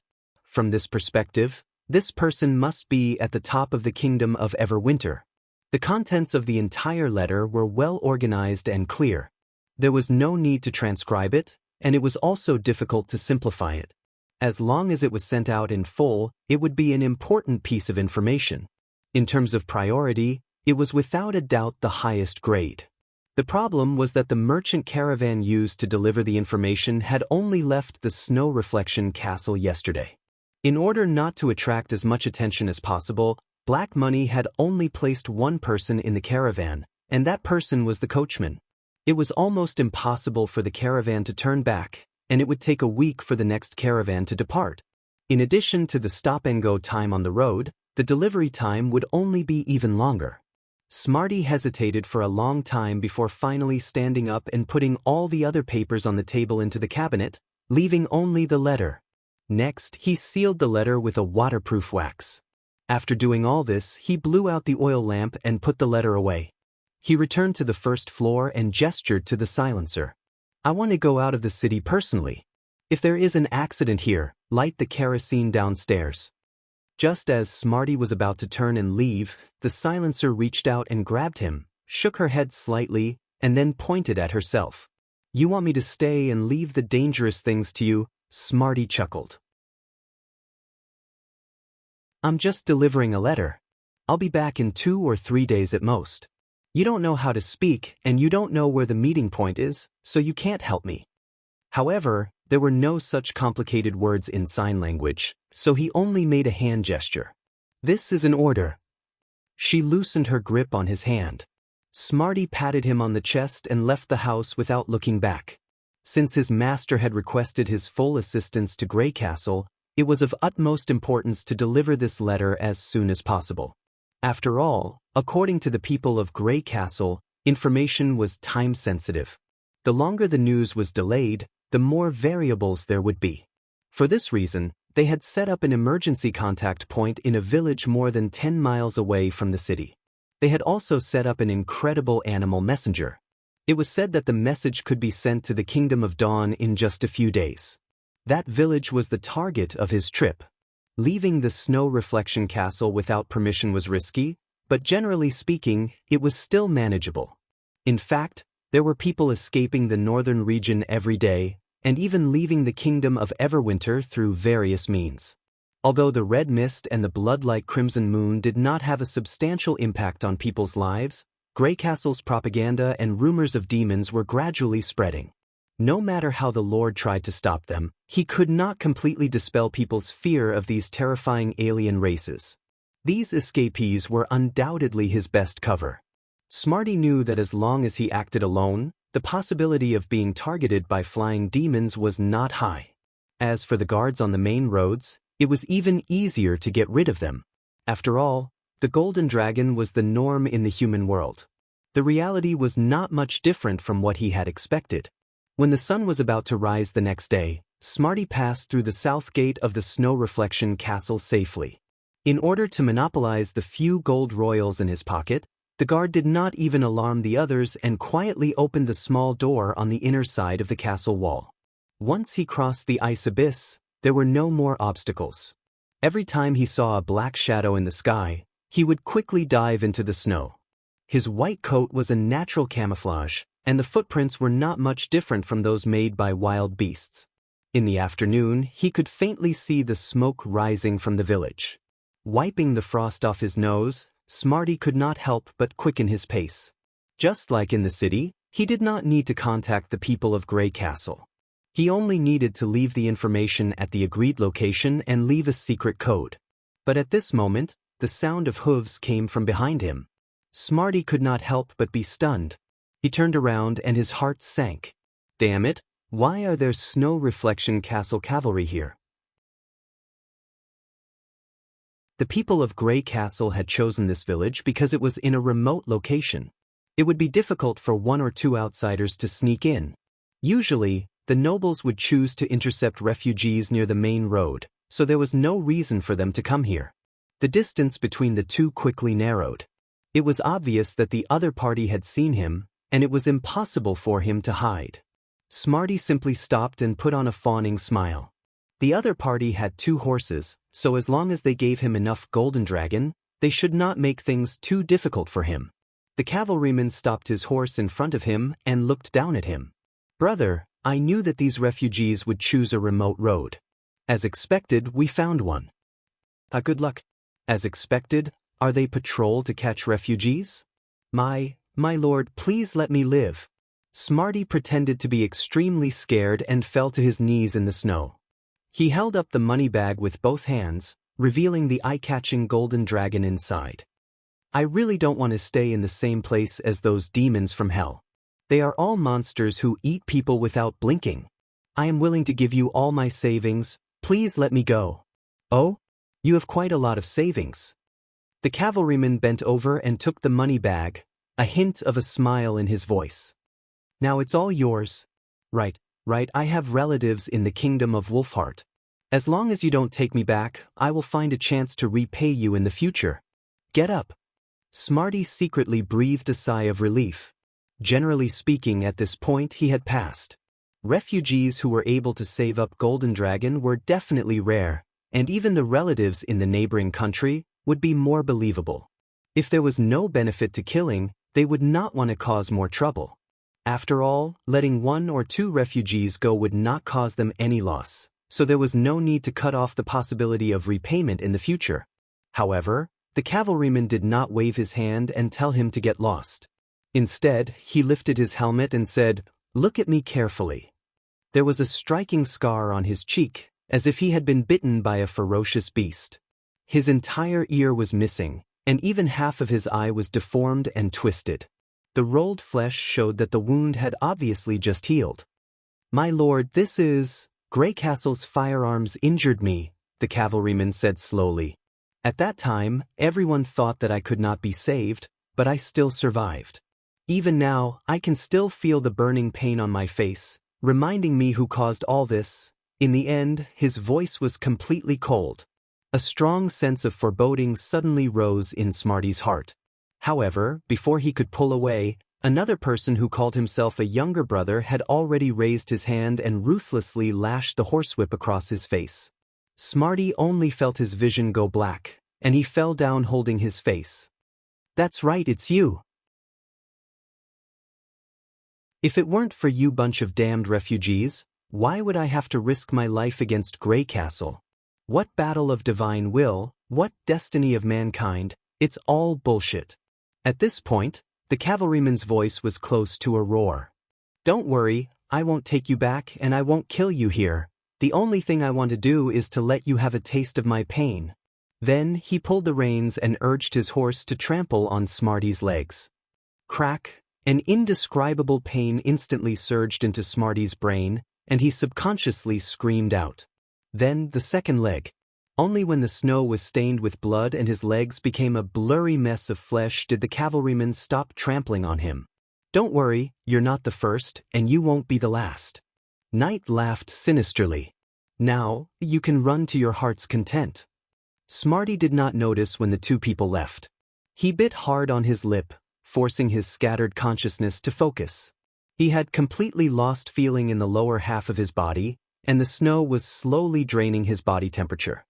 He touched the clothes on his chest, and the letter was still in its original position. In the eyes of the two people, he was no different from a dead man. Unexpectedly, he did not resent the two people in his mind, nor did he feel a strong sense of unwillingness.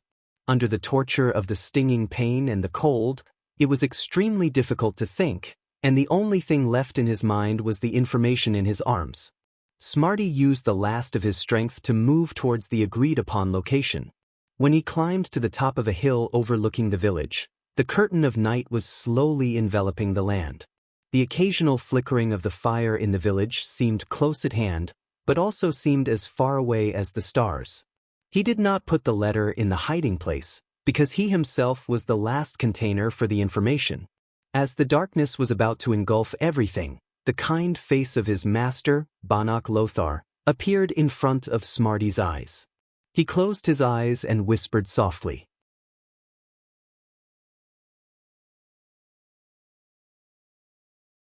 Chapter 1311.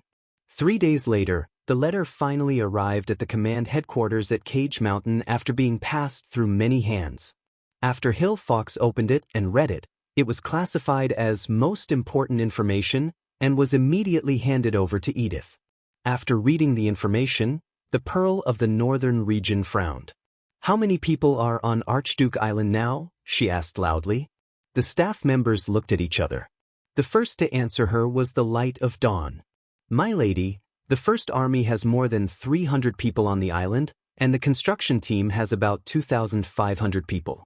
There are also about the same number of islanders. If you want to know more about the specific composition of the people, I'll go and get the information." "No need," Edith interrupted. "Go and get Iron Axe and the other officers here. Our plan must be adjusted immediately. Quickly." Adjustment means, whether it's the soldiers or the construction team, Grey Castle, the Kingdom of Dawn, or the Kingdom of Wolfheart, they have to evacuate Archduke Island as soon as possible. Edith said solemnly. It's already a hopeless island. Everyone was in an uproar. But despite their shock, their long-trained professionalism made them immediately carry out the order. Just as the office was in chaos, Edith's gaze fell on a piece of paper in her palm. It was sent together with the letter. After a few breaths, she clenched her fists and sighed softly. The senior officers of the First Army quickly gathered and took turns to read the information sent from Snow Reflection Castle in Everwinter. Sky Lord Haxord. Brian's expression wasn't any better. If the contents of the letter are true, then this damned ability is a little too shocking. It's several kilometers long and can be used multiple times. I was wondering how the entire Everwinter Empire collapsed in just a few days. There wasn't even a single city that resisted to the end. Lightning and Maggie had once encountered a senior demon in the Great Rift Valley. Its ability to come and go without a trace had already been regarded as a key target to keep an eye on. Only now did they know that the demon was probably the Sky Lord that Osruk had mentioned. Furthermore, this was far from the limit of his power. Not only could he move himself, but he could also move troops over a large area through the door. Such a powerful ability could be considered as strategic level. The people at the meeting could not help but have a deeper understanding of the term Senior Demon Lord. Withdrawing from Archduke Island had become something that no one doubted. After all, it was easy to get on the island, but difficult to leave. If the natural barrier of the straits could not stop the enemy's movements, it would become a cage that imprisoned them. Not only that, but they had to race against time. According to the information provided in the letter and the clues summarized by the general staff, the demons had probably gathered a considerable number of troops at the front line, and this huge attack could begin at any time. Iron Axe decisively ordered, "Stop all construction on Archduke Island and evacuate the people on the island immediately. Not just the rented ships, I want to see everything that can float on the sea participate in this evacuation." "Yes, sir," the men chorused. After everyone left, Agatha said worriedly, "Why didn't such a powerful demon appear in the second battle of Divine Will?" "I think there are 3 reasons. First, Haxord hadn't advanced to become a senior demon lord at that time, so he didn't have the ability he has now. Second, they thought that humans were not worth mentioning, and that the Sky Sea realm was the most important. As for the third..." She deliberately paused. Perhaps the higher-ups of the demons felt that it wasn't suitable to fight with humans. Iron Axe seemed to read her thoughts. "You think it's the third reason?" The Pearl of the Northern Region shrugged. "Although the first answer exists in theory, it's actually avoiding the problem. The second one is hard to stand on. Although the demons have been fighting with the Sky Sea realm, with their attitude towards the god's relic, if they could easily defeat the Union, they definitely wouldn't let go of this relic. In a war that decides the fate of a race, underestimating the enemy is absolutely the most foolish thing to do. In other words, I guess they should have done their best." The Ice Witch's slightly gloomy eyes finally recovered a little. "But at that time, the Union didn't know how to make firearms. If even the city walls were useless, I'm afraid that the Union would collapse even faster. It's not impossible that they wouldn't be able to move the god's relic in time.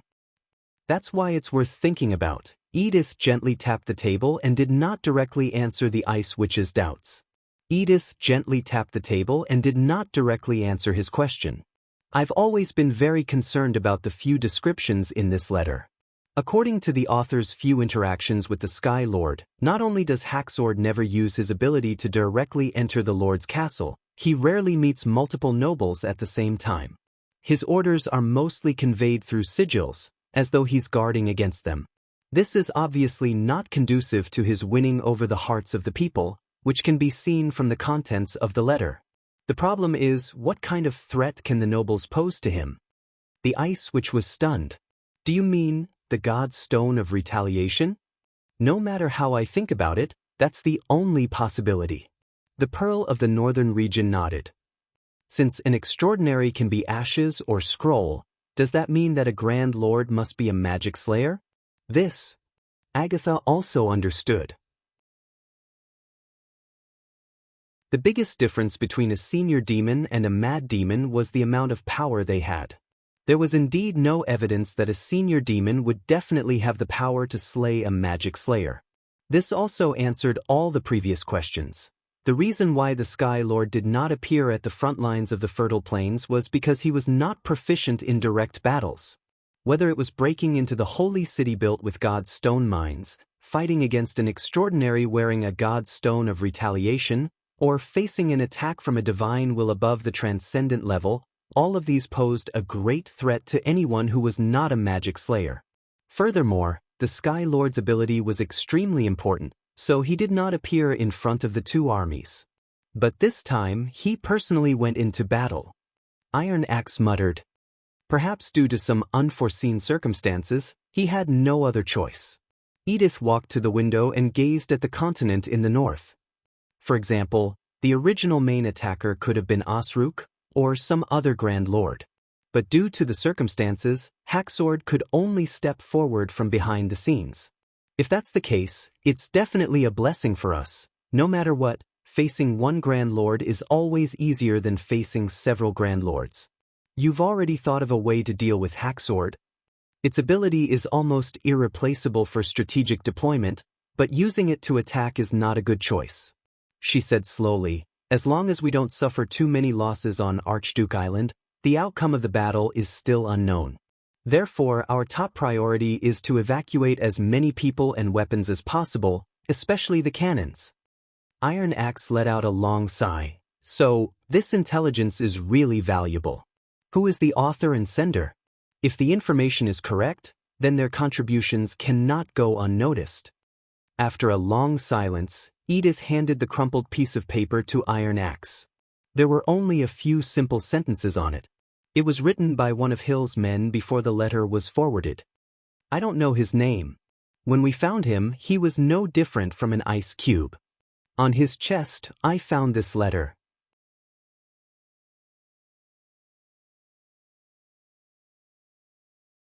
Chapter 13:12. With the help of the flying messengers, the order to retreat quickly spread from the Cage Mountain. As long as Grey Castle was in power, this order was carried out to the greatest extent. Half a year was enough for the nobles to understand Roland Wimbledon's way of doing things. Even they themselves were surprised by the power they displayed. The seemingly impossible requirements in the past were overcome one by one when they went all out.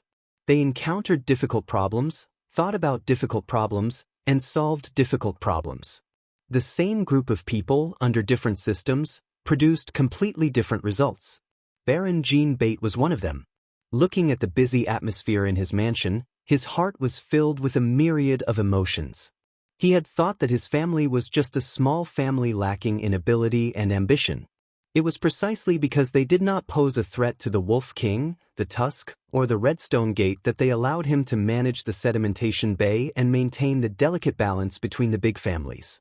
But now, his scholars and subordinates were coordinating the turnover of tens of thousands of people at the port, as well as the dispatch of thousands of ships. Although most of them were fishing boats, even the smallest ships had to dock before they could be loaded and unloaded.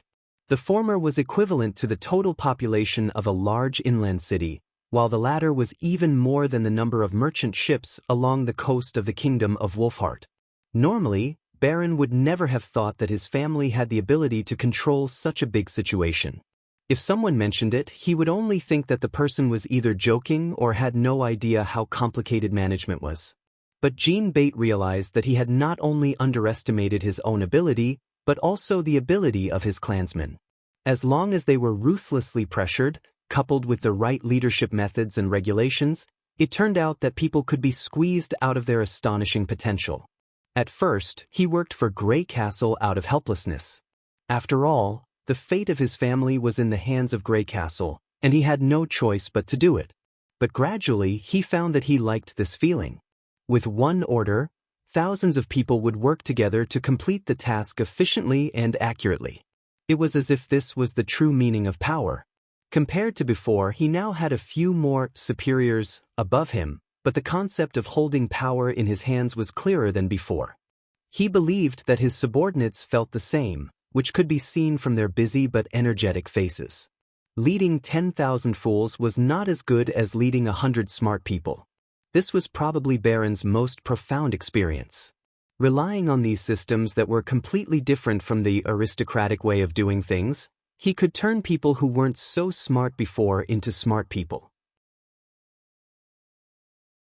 Then how much power could the truly smart people exert for him? Jean Bate now had no doubt that Roland Wimbledon would eventually become the ruler of the 4 countries. As long as the human race could survive the battle of divine will. Apart from the upper management who were extremely busy, the actions of the people were also very lively. In the past, Grey Castle had always kept its promises and paid its debts during the evacuation operation, so its announcement had a very high prestige. Hearing the news that the First Army offered a high reward to those who helped Grey Castle move soldiers and weapons, everyone who had the ability to get a share of the reward took action. The first to respond were the people who lived by the sea. Sailors who used to rent carriages and specialized in land transportation had all returned to their main business. Then came the fishermen. Since the First Army's offer was based on the number of people and the weight of the goods, and the strait between Archduke Island and the mainland was not wide, many people brought out their ancestral sampans, let alone sloops. Without sails, they could still use oars. As long as they could row back and forth across the strait, they could earn several golden dragon coins. Everyone knew how to calculate this. Therefore, in order to carry more people and goods at once, many multi-body sampans and tandem sampans appeared. Even if they were scrapped after 1 or 2 trips to the sea, it was still very worthwhile. The First Army, except for the requirement that every ship must be equipped with a shelter to block the falling snow, accepted all other tortures. For a time, The sea was filled with ships of all sizes, which looked like ants moving house from afar. Of course, the Witch Union was not idle either. The Seagull made nearly 50 round trips a day and was the most efficient of all the transportation vehicles. Lightning and Maggie cooperated with the Air Knight to patrol the western area of Archduke Island, and together, they drove away the sporadic devil beasts that occasionally appeared. Molly and Hummingbird, the perfect pair, made the loading and unloading work, which was the most time-consuming, simple, and easy. It could be said that without their help, it was impossible to carry out such a huge migration with only the capacity of the docks in the few port cities. People, weapons, engineering equipment. The goods that had taken several weeks to be transported to Archduke Island were almost all moved away in just a few days. According to common sense, such a hasty evacuation would most likely result in a rout. It would be good enough if they could bring people back, and it was inevitable that more than half of the goods would be lost. But the facts showed that the way the goods were transported to Archduke Island was basically the same as the way they were transported back. Throwing away the building materials and some insignificant tools, the final loss rate of weapons, ammunition, and other goods was less than 10%. This astonishing management efficiency allowed everyone to once again understand the overall strength of Grey Castle. As the evacuation neared its end, Sylvie issued the highest level of warning to the command center. Traces of a large number of demons appeared in the red mist area. Almost at the same time, Hacksword saw the observer through the parasitic eye demon. It was as if she had suddenly appeared in his mind, and his every move was crystal clear. It was a female awakened with long green hair. She was also a key target mentioned by Osrook in his report. She had an extremely wide field of vision and was a great strategic threat to the demons. Only the God's Stone could stop her. He silently memorized her appearance and then looked away. This person stayed in the center of the heavily guarded city. Getting rid of her was a good idea, but it should not be done by him.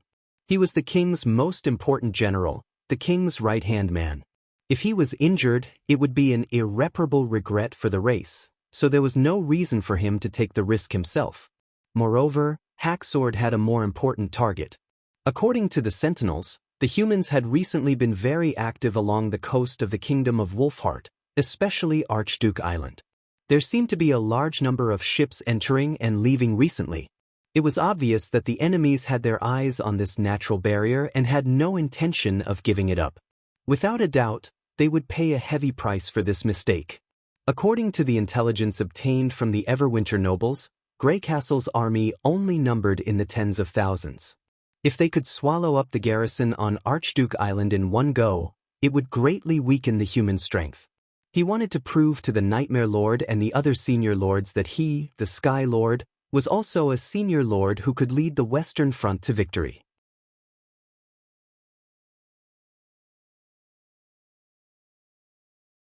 Chapter 1313.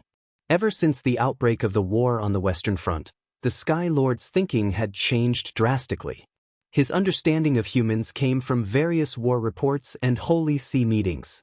Apart from the obviously contemptuous remarks of the insects, it was common knowledge among the senior lords that the humans lacked enough awakened warriors. The difficulty of their advancement was comparable to that of the humans, but their abilities could not be determined in advance. This made the overall strength of the humans extremely unstable. As for the males without magic power, they were purely extras on the battlefield, equivalent to the inferior members of the race. The latter were completely abandoned after the first battle of Divine Will. They did not even have the right to participate in the war and could only be used as laborers at most. From this, one could see the huge difference in strength between the two races. The Sky Sea realm had evolved even more thoroughly. Be it the ships that devoured continents or the most basic warriors, they all had highly similar magic power. It was as though they were specially designed for war. Even the demonic beasts that were eroded and controlled by them would grow into demonic bodies. They were undoubtedly the strongest of the four races. Because of this, after the end of the Second Battle of Divine Will, the upper echelons saw the legacy shard of the humans as theirs. This was also the reason why Osrook's last words caused an uproar in the presiding Holy See. But now, Haxord increasingly felt that it might not be an exaggeration. If the humans' unimaginable use of fire was not enough to raise the king's vigilance, then the discovery of the enemy's new weapon 2 weeks ago was a completely different matter. A human male, an individual that was seen as an extra, flew into the sky on a strange-looking iron bird without the help of a witch. When it first heard the news, its first reaction was that it was impossible. Since ancient times, apart from birds and beasts, the sky had always been the domain of those who possessed magic power. In addition to the saying that God came from beyond the sky, it made the sky above even more sacred. How could those races that did not even have magic power be involved in this sacred domain? However, there were more than one witness. Haxord, who had just accepted this with great difficulty, realized that the humans' advancement might not only be related to fire. That's right, it was beginning to lean towards Silent Disaster's shocking advancement theory. Perhaps the Nightmare Lord had realized this possibility earlier than it did, which was why she decided to enter the realm of mind to seek the answer. After all, the rate at which humans evolved was just too fast. After all, Osrook's report did not contain any information about the Iron Bird. If they had such a weapon back then, there was no reason for them to hide it until now. The only explanation was that, in less than a year's time, the changes of the human race had almost spread from the ground to the sky. Such a huge change could only be explained by leveling up. Once males could also become the main force of war, humanity's combat potential would undoubtedly increase greatly. Perhaps this was the true warning contained in Osrook's final message. Fortunately, compared to fire, Haxord was much more familiar with the sky, and the Iron Bird created by the other party was not much stronger than the devil beasts. As long as it was here, the sky would not allow anyone else to touch it. The attack this time would not suffer a setback like the last time. This confidence was by no means contempt. At this point, it would be foolish to underestimate the enemy. Its confidence came from its name, because it was the ruler of the sky. After passing through the door, Sky Lord had already appeared at the edge of the island. Along with him was the parasitic eye demon. If eye demons were a rare species, then the parasitic eye demon was an even rarer and precious resource. This technology was inspired by the underground civilization. It required the sacrifice of an ascended person to fuse with the eye demon. Once it succeeded, the former would become an empty shell that contained the soul, while the latter would gain the ability to move freely. Despite the high price, Haxord did not hesitate to send it to the front lines and let it follow him. This was the only way to restrain the other important target that Osrook had mentioned, a witch who could attack from an extremely long distance. Even when it landed on the island, the image of the witch did not appear in its mind. This meant that the only opponent that could threaten it was not on the island. At the same time, it did not notice anyone looking in its direction. There was no better time than now. Haxord did not hesitate any longer and decisively opened the complete form of the distortion door. A large black hole opened up behind him and quickly extended to a width of dozens of steps. Any natural defenses became meaningless in front of this door. Red mist gushed out, and the high-ascended Siasses was the first to appear in front of him. "My lord, your troops are ready. Pass down my orders. Seize this island and kill all those who resist." "As you wish." Siasses let out a shrill cry. As a psionic warlock who had experienced 3 ascension ceremonies, this cry was enough to make any human who did not wear a god's stone collapse on the spot. Even if they did, they would fall into a trance from the mental attack. At the same time, it was also a signal to attack. After the cry, a large number of primal demons and symbiotic demons swarmed out of the distortion door and pounced towards the center of the island. The strength of the humans' fire crossbows lay in their extremely long range. As long as they could close the distance, these new symbiotic demons would definitely be able to break through the enemy's defenses. Soon, the vanguard troops crossed the outer perimeter of the island and approached the human town. However, there was no sound of gunfire. This caused Haxord to feel a little surprised. It had not been easy to place the enemy on the same level as the race. What was with this oversight? Could it be that they still did not realize that their position had been invaded? My lord. After a quarter of an hour, Siasses hurried back. The inner city has been occupied, but we did not discover any traces of humans. It's already an empty city. What did you say? Hacksword stared. There are still many unfinished buildings in the city. From the looks of it, they seem to have been erected not too long ago. I'm afraid they abandoned Archduke Island a day or two ago. So, the ships that the Sentinels had observed were not transporting troops to the island, but were instead speeding up the evacuation? But how is this possible? The humans' actions were as if they knew that he was about to attack Archduke Island.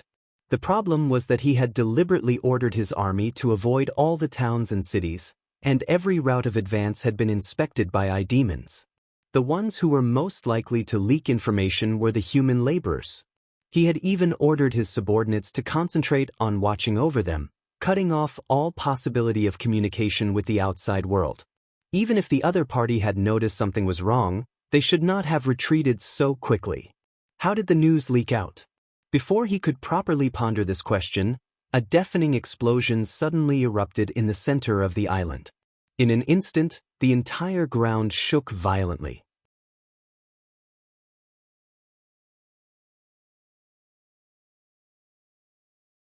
Chapter 13-14.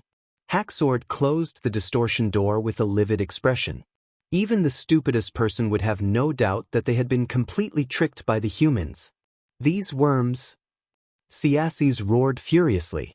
The frantically wriggling whiskers on his cheeks betrayed the murderous intent in his heart. Shut up! Hacksword interrupted him. If they are worms, then what are we, who were tricked by the worms? From today onwards, I don't want to hear the term worm ever again. He then leaped up and flew towards the other end of Archduke Island. The thick black smoke continued to billow upwards, forming an extremely thick pillar of smoke. Below it, there were faint flashes of fire, as though magma was spewing out from underground. The city was in a mess. Even in places that were not affected by the fireball, there were many primal demons lying around. It was unknown whether they were dead or alive. But this was not his focus. The truth had already happened. Staying here would not reduce the losses and would only increase his anger. If he had the time, he might as well make the enemy pay a higher price. On the south side of the island, Sky Lord indeed saw a few ships that had not gone far. Even though they had their sails up, they were basically motionless in front of his ability. Just as it was about to cross this distance in one step, a flash of light below attracted its attention. He saw a figure flying out from the periphery of Archduke Island and quickly heading south. So that was it. He thought that the person who ignited the flames had died along with the vanguard. He did not expect that the humans were planning to retreat, letting the witches carry out the detonation mission and then easily retreat from the battlefield. How could it be so simple? Sky Lord immediately changed his target. He opened a distortion door and instantly appeared before the witches. It was a female with short light blonde hair. Her face instantly revealed a look of surprise, as though she did not expect him to suddenly appear. Hacksword did not want to say anything else. He directly reached out to grab her, but his grab did not touch anything. The female in front of him suddenly burst forth with unbelievable speed. In the blink of an eye, she was already hundreds of feet away. At the same time, the air she stirred up slammed into Hacksword and the parasitic eye demons like a wall. For a moment, the magic barrier glistened, and the ripples only subsided after a while. The witch slowed down after flying for a distance, as if she had consumed a lot of energy. It snorted coldly and gave chase again. It was another step away. This time, when it stepped out of the distortion door, the other party had already flown far away, leaving a trail of white fog behind him. Hacksword was enraged and used its ability for the third time. This time, it directly positioned the door 1,000 feet in front of her, wanting to see where she would run to this time. However, the moment it stepped out of the door, it suddenly felt a large number of eyes focused on it. It was as if it had suddenly arrived at the center of the city from an empty place. Sky Lord was taken aback as he looked towards the source of the gazes. He saw black figures approaching from the direction of the sea line and land. Among them were iron birds and witches. Was this a premeditated ambush? So she was purposely stopping to make me think that she was limited by magic power and could only fly for a short period of time? Humans, Hacksword was so angry that it laughed. Not only had they schemed against its army, but they were also preparing to scheme against it. If it retreated now, it would only take a single thought. But it did not do so. Yes, it was not a magic slayer. This was something it had always taken to heart. But that did not mean that a male wearing a god's stone of retaliation could surpass a senior lord. It wanted to let the other party know who was the true ruler of the sky. In the blink of an eye, 8 iron birds were already in front of it, their heads spewing a series of flames. Hacksword waved one hand and opened a distortion door in front of him, swallowing the iron crossbows. At the same time, he opened the other side of the door beside the iron birds. After the fatal crossbows passed through the door, they swept straight to where they came from. In an instant, several iron birds were hit, and the formation was thrown into chaos. But what surprised him was that the iron crossbows, which were supposed to be fatal, did not cause the iron birds to fall apart on the spot. Instead, they only left a few holes in their bodies. Skylord quickly put this surprise to the back of his mind. He took a step up high and trampled the entire battlefield beneath his feet. The iron birds were clearly unable to keep up with his figure. Even though they began to climb upwards, their clumsy movements were even slower than worms. Just as he was about to tear them apart one by one, a passing bird suddenly transformed into a devil beast and bit at him. The eye demon did not treat the common birds on the sea as a threat at all. Hacksword quickly dodged the sneak attack. He opened his palm angrily, and a black light immediately appeared between the two of them. It was also a distortion door, but it was only as wide as a finger.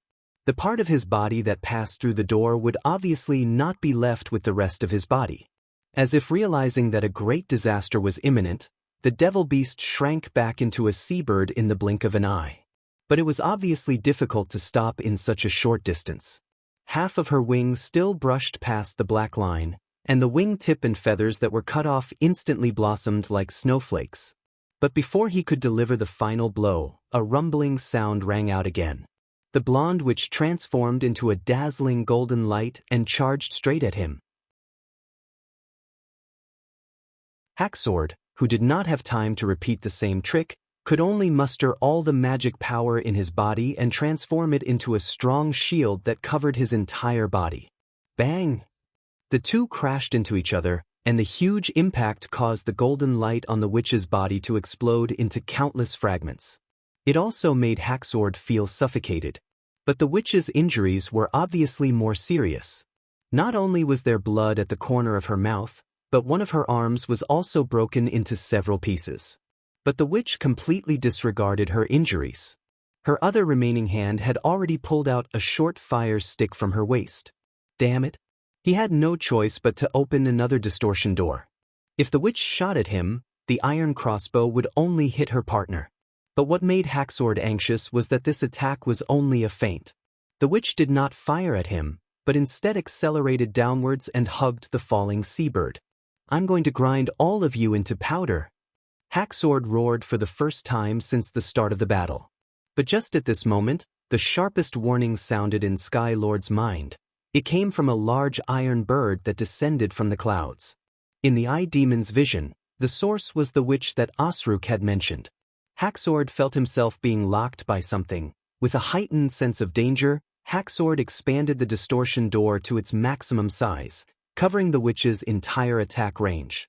But the parasitic eye demon pushed him hard. Then there was a flash of fire.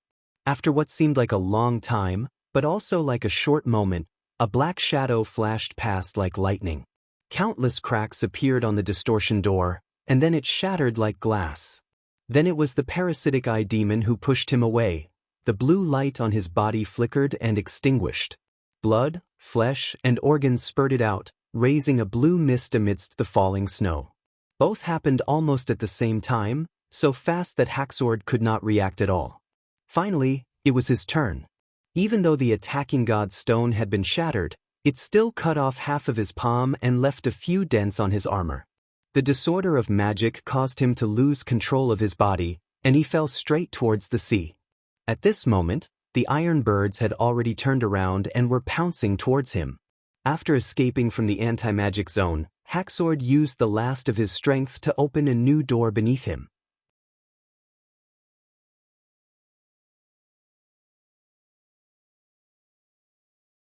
Chapter 13:15. My Lord. When Siasses saw Sky Lord again, he could not believe his eyes. He was dripping wet, as if he had just been fished out of the water. He looked extremely exhausted, and there were wounds all over his body. Half of his armor was stained with blue blood, as if he had just gone through a fierce battle. The parasitic eye demon that followed the Grand Lord was nowhere to be found. As the most sensitive sentinel, it was only useful when it was beside a Grand Lord. The current situation could only mean that the eye demon had most likely met with misfortune. If the opponent was from the Sky-Sea realm, such a scene could be understood, but the opponent was clearly those insects, humans. Haxord was in no mood to explain. He grabbed his subordinate and dragged him into the distortion door. The next moment, they were back in the red mist zone. Lord Sky Lord, the warriors on the island, Siasses quickly reacted, and his expression changed. Although the sudden explosion in the city had caused the vanguard to suffer heavy losses, at least a portion of them had survived. Their departure was equivalent to abandoning all of them on Archduke Island. Furthermore, there was a limit to the amount of red mist the vanguard could carry, and they would not last more than a few days. I can no longer open a new door. Haxord's words caused the high-ranked psionic warlock to shut his mouth. At any time, the value of a primal demon was far inferior to a Grand Lord. Given the two evils, there was no need to think too much about the choice. I will escort you back to Sky City. Inform Totolock first. Let the humans use sailboats to bring back the vanguard on the island. Bring as many as you can. As for the symbiotic demons, let them hide where they are. Sky Lord gritted his teeth. Once the red mist covers Archduke Island, the main force will immediately launch an attack on Sedimentation Bay and other places. The two of you will be in charge of the battle. My lord, isn't this a little too hasty? Siasses asked in surprise. It won't be too late to attack after you recover from your injuries. This is my order, you don't have to say anything else. Yes, I've overstepped. He hurriedly lowered his head. As you wish. Watching his subordinate leave, Haxord clenched his remaining hand tightly. How could he not know that this was a little hasty? However, it was better than letting the humans drag things out. For the first time, the Sky Lord realized that time was not on their side. The speed at which the humans absorbed the inheritance was faster than he had imagined. Within a year, the humans could threaten a senior lord with just a few witches and magicless males. What would happen in a few years? They could not give the humans any chance to breathe. The Western Front must be back on track. Several days later, Haxord finally returned to the bottom of the Great Rift Valley. Currently, this place was filled with dense red mist. Just by staying here, he could feel his spirit improving, and the pain from his palms had lessened significantly. It went straight to the red mist pond at the bottom of the birth tower. Looking at the motionless Nightmare Lord, the Sky Lord was instantly infuriated. If she had not been immersed in the realm of mind, he would not have ended up in such a sorry state. Everything should not have turned out this way. If he had focused on relocating his troops, the advancement of the front line would not have been so slow. If the Nightmare Lord had led the troops to fight, none of the Grey Castle soldiers would have been able to escape the northern lands. Then, while the humans were panicking, he would launch a frontal attack. At the same time, he would lead the troops from the west to attack the Hermes Plateau. This was the Western Front strategy. Although he was angry, when it came to pulling the Nightmare Lord out of the realm of mind, Haxord revealed a look of hesitation. After all, the Nightmare Lord was an existence that he could only look up to in the past. In fact, he had once thought that the Nightmare Lord would become the king of his race. Haxord shook his head. He was loyal to the king, but this was just an ignorant thought he had when he participated in the promotion ceremony. In terms of level, the Nightmare Lord was essentially no different from him. At most, he would have a deeper understanding of the realm of mind. He made up his mind. This might hurt the Nightmare Lord's memory, and it might cause him to go into a rage of thunder. It might even cut off the clues to the mystery of the human's promotion, but that was not as important as the war on the Western Front. At most, he would stand on Silent Disaster's side during the Holy See meeting and admit to the promotion theory. As for where the legacy shard came from, he could research it after the victory. As long as he could devour the human's legacy shard, then everything they had now would become a stepping stone for their race. With this in mind, Haxord took a deep breath and suddenly pushed the Nightmare Lord. The magic in his palm would break the connection between the Nightmare Lord and the realm of mind, pulling it out of the origin of magic. In theory, that was the case. However, the Nightmare Lord did not open its eyes. Its body fell to the side like an empty shell in the red mist pond. Haxord instantly felt fear choking his throat. Even when its consciousness was almost destroyed by the uncontrollable magic during the promotion ceremony, or when it was ambushed by the Sky Sea realm, it had never been so frightened. He took a step forward and helped the Nightmare Lord up. He tried to capture its consciousness, but all he got was emptiness. Life did not end, but eternal slumber. This was the characteristic of being lost in the realm of mind. And once one sank into the endless Red Sea, there was no possibility of returning. Even if one could maintain a moment of lucidity, it would sooner or later be eroded by the chaotic consciousness until it became a part of the realm of mind. Sky Lord's heart immediately sank to the bottom. This meant that they had lost the Nightmare Lord. How did this happen? With the Nightmare Lord's ability, as long as it acted cautiously and did not make any mistakes, it should not have been trapped in the realm of mind. What exactly did it encounter during its exploration? Sky Lord did not dare to think any further. He got up and ran to the top of the tower, even throwing his injuries to the back of his mind. He had to inform the king of this news immediately. The situation on the Western Front had changed drastically. How's everyone's recovery? In the command post at Cage Mountain, Iron Axe looked at Agatha and asked with concern, "With Nana around, what problem can there be?" The latter put away the sigil of listening and shook her head with a smile. It was obvious that she was in a good mood. According to Vendi, Maggie recovered to the extent of being alive and kicking on the same day, while Lightning only recovered the next day. Both of them have now resumed patrolling the front lines. The only regret is that I did not participate in this ambush. We were taking a risk after all. Besides, in order to carry that giant flintlock, even the seats on this seagull were completely dismantled, not to mention carrying an extra person. Iron Axe also smiled. I thought your regret would be not being able to kill that senior demon in one fell swoop. To be able to defeat a senior lord with such a lineup is already an impressive victory. Agatha turned to the Pearl of the Northern Region and placed her hand on her chest. I underestimated you in the past, and reality has proven that it was indeed a mistake. Other than His Majesty, there are many outstanding people among the magicless ones who should not be underestimated. Edith accepted the bow calmly. As the person who planned the entire ambush, she didn't need to show any modesty at this time.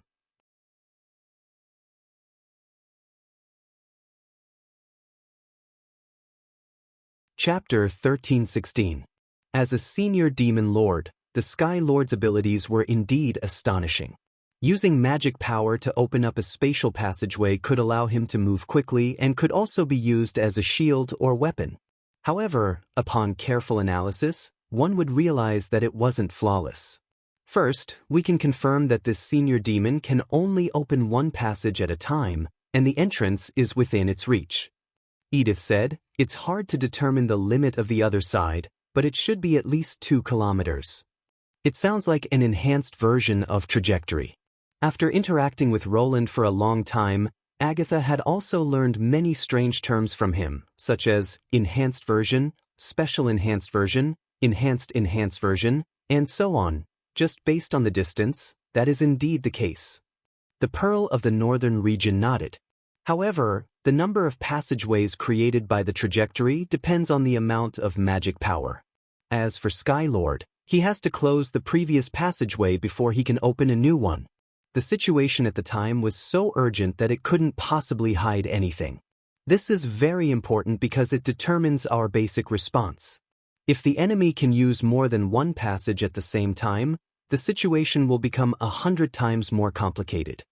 After the two of them digested the information, she continued, another key point is that although the entrance and exit of the passage can be scaled freely, Haxord must stand near the door to maintain its existence. According to Miss Sylvie's observation, when the Archduke Island exploded, it took a few seconds to close the gate before flying to the south of the island.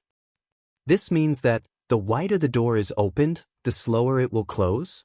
Iron Axe said thoughtfully. Very likely so. Edith spread out her hands and said, and the last point is its Achilles heel.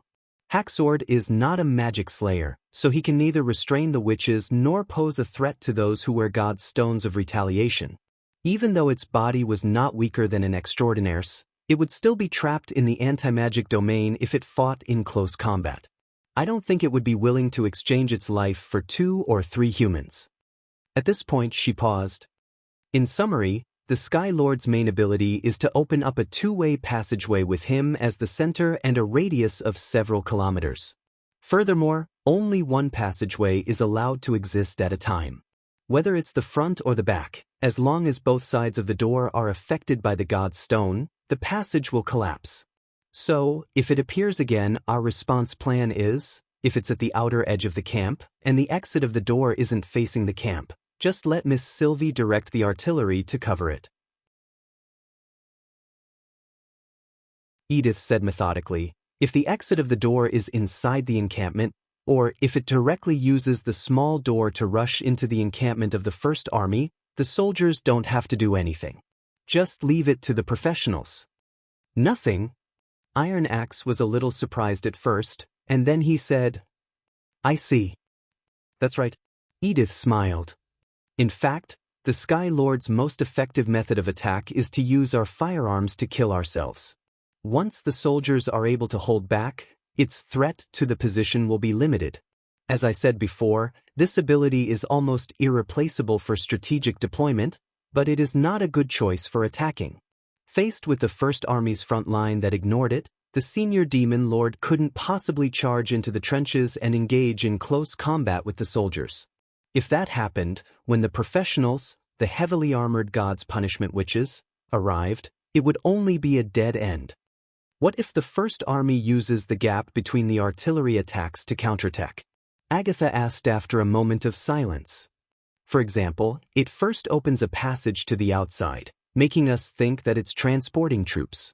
But after firing the cannons, it opens a new door, aiming the exit at the encampment. This way, we might be attacked by our own cannons. The fact that she could think of this was enough to prove that the ice which had put a lot of effort into Greycastle's new weapon. This is indeed a feasible method in theory, but I don't think the Sky Lord will do that, Edith explained. A door that allows a single person to pass through can be completed in the blink of an eye, but it will take time to expand it to a huge door that can completely protect him. The time difference between the two is extremely limited, and if he fails, he will be blasted into smithereens by the artillery shells that fall behind him. For a senior demon lord, this is too risky. All in all, I can understand that the Sky Lord's threat to the front line isn't as great as previously thought, right? Iron Axe said while stroking his chin. That's the General Staff's current conclusion. Edith gave an affirmative answer. Of course, this is only if Haxord is leading the troops in battle alone. If there are other senior demons cooperating with him, the danger level will instantly increase by several times. For example, leading Osrook directly to the center of the encampment. Iron Axe and Agatha could not help but heave a sigh of relief. Fortunately, the latter had already died on the fertile plains. But we can't rule out the possibility of a new magic slayer appearing, so if possible, it's best to find a chance to get rid of this trouble. The Pearl of the Northern Region's tone carried a hint of murderous intent. Only when he completely disappears can he truly be considered a threat. Hearing this, Agatha could not help but feel a little emotional. A mortal not only had no fear of demons, but was also plotting a way to kill a senior demon lord. In the past, this would have sounded like a fantasy, but now, no one found it strange, as if it was a matter of course. Humans had indeed changed a lot in the past 400 years. Be it humans or objects, perhaps the Union's silence was not all bad. At least they did not carry on the fear of powerful enemies from that era to this era. Now that she thought about it, there might have been many ordinary people who had the same potential as Edith Kant during the Union's era. It was just that the pessimism and fear that spread throughout the race had shackled their thoughts and wills. Coupled with the deliberate estrangement created by the upper echelons, that era as a whole seemed gloomy. And this time, before humans tasted true despair, Roland Wimbledon stopped it from spreading. As her emotions surged, she once again recalled the scene when she first met Roland when she woke up from her long slumber in the ice coffin. Everything started from the sentence, "Even mortals can defeat demons." Haxord probably won't fall for the same trap twice. Do you have any good ideas? Iron Axe asked. As long as the First Army is agile enough, even without setting up a trap, they can still find an opportunity to kill the other party. For example, equipping the Fire of Heaven with a large-caliber weapon that can shoot God's stones. That's true, the commander-in-chief muttered. But that requires a lot of God's stone bullets. Have you already thought of a way to process God's stones? Impossible. Edith shrugged. I'm just a chief of staff, not a god. It's fine to give suggestions, but as for how to implement it, I'll naturally leave it to His Majesty to figure out. Don't worry, I've written all these things in the battle report. In order for the front lines to achieve victory, he should also do his best. The other two could not help but twitch the corners of their mouths.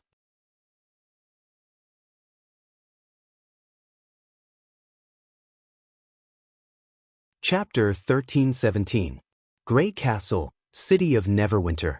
2 days later, Roland received a report on the battle on Archduke Island and the situation in the Kingdom of Wolfheart. Compared to the previous time when it took a week to send a letter from Evernight City in the northern region to Neverwinter, this speed was a huge improvement. Regardless of whether it was the short-distance express delivery of air messengers or the long-distance travel of steamships day and night, they were now all part of the information transmission system. Every important message would be sent by a special person, a special ship, or even a plane, and this time, the report was sent by Tilly. Thank you for your hard work. Roland handed her a chaos drink. How's the situation over there? Won't you know after reading the report? Tilly took the cup and glanced at him. You're so attentive. Why are you feeling guilty? Is it because you still don't have a clue about my dedicated computer? Nightingale's stifled laughter came from behind him. How could that be? I've already chosen the most suitable one from several plans. As soon as Anna has time, we can start the trial production immediately. Roland hurriedly said, You know, several projects have reached the most critical stage recently. She's really too busy. For Anna's sake, I won't argue with you this time, brother. Tilly drank the drink in one gulp, wiped her mouth, and walked out of the office. The seagull will be returning soon. I'll return to the Air Knight Academy first. Not even for a day. Roland was slightly surprised. I have no choice. Right now, the only things that can threaten the Sky Lord are the seagull and Andrea.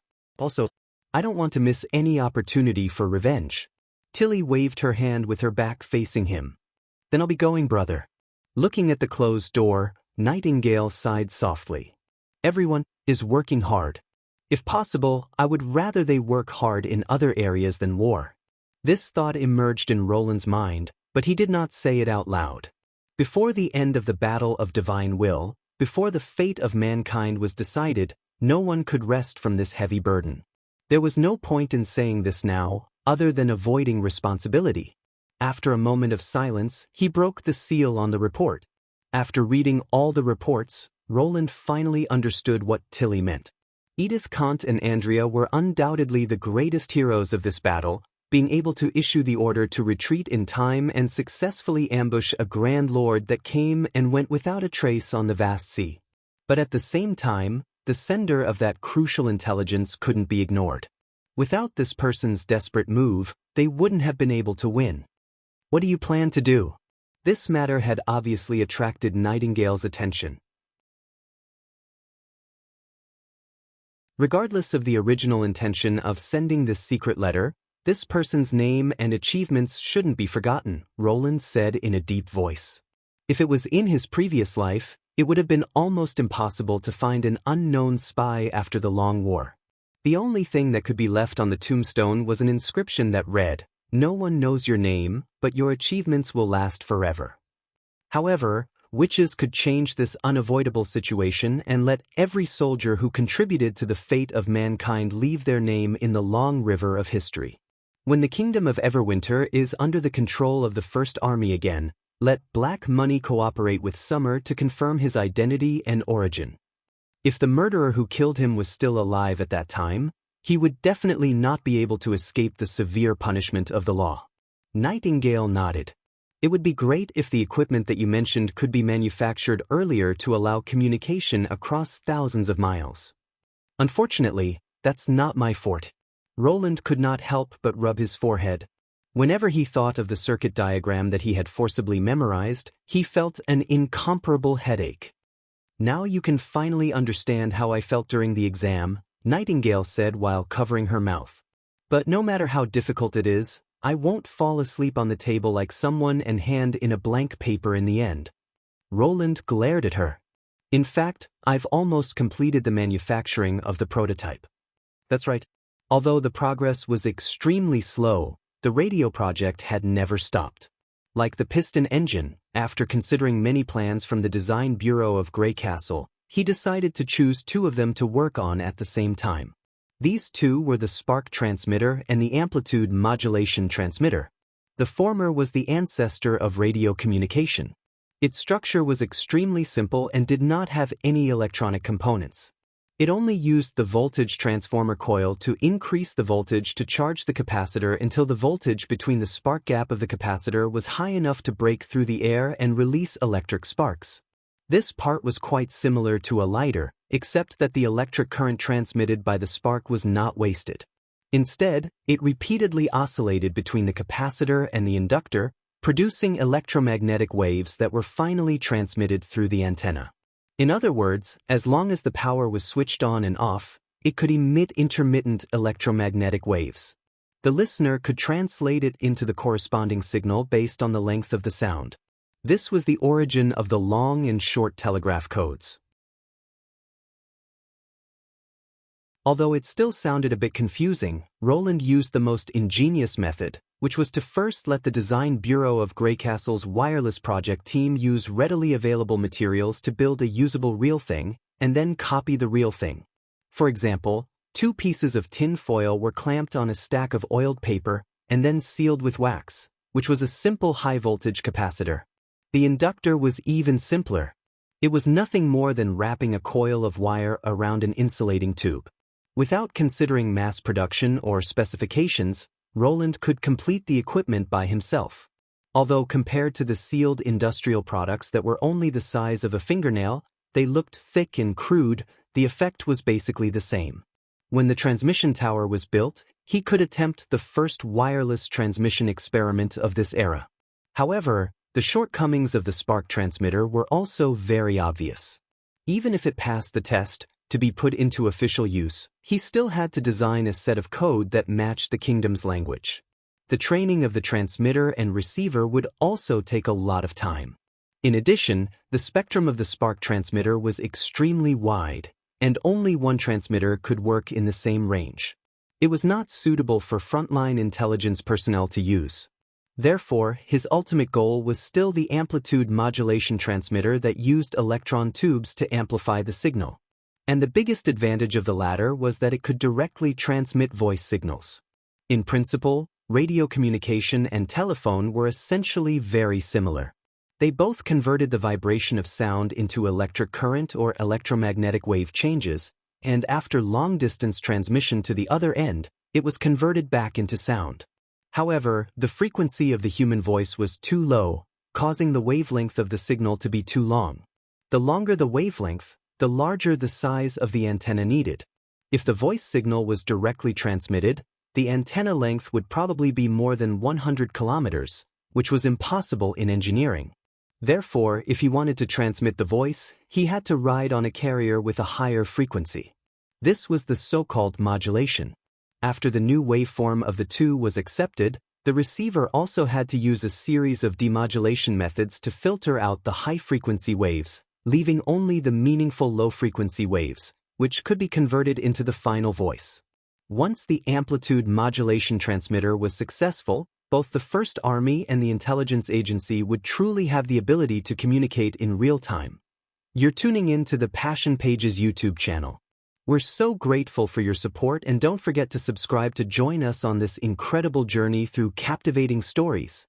Your generosity through donations truly makes a world of difference, as it's the primary source of revenue that allows me to expand and enhance this channel for you. Thank you from the bottom of my heart for being a part of this adventure.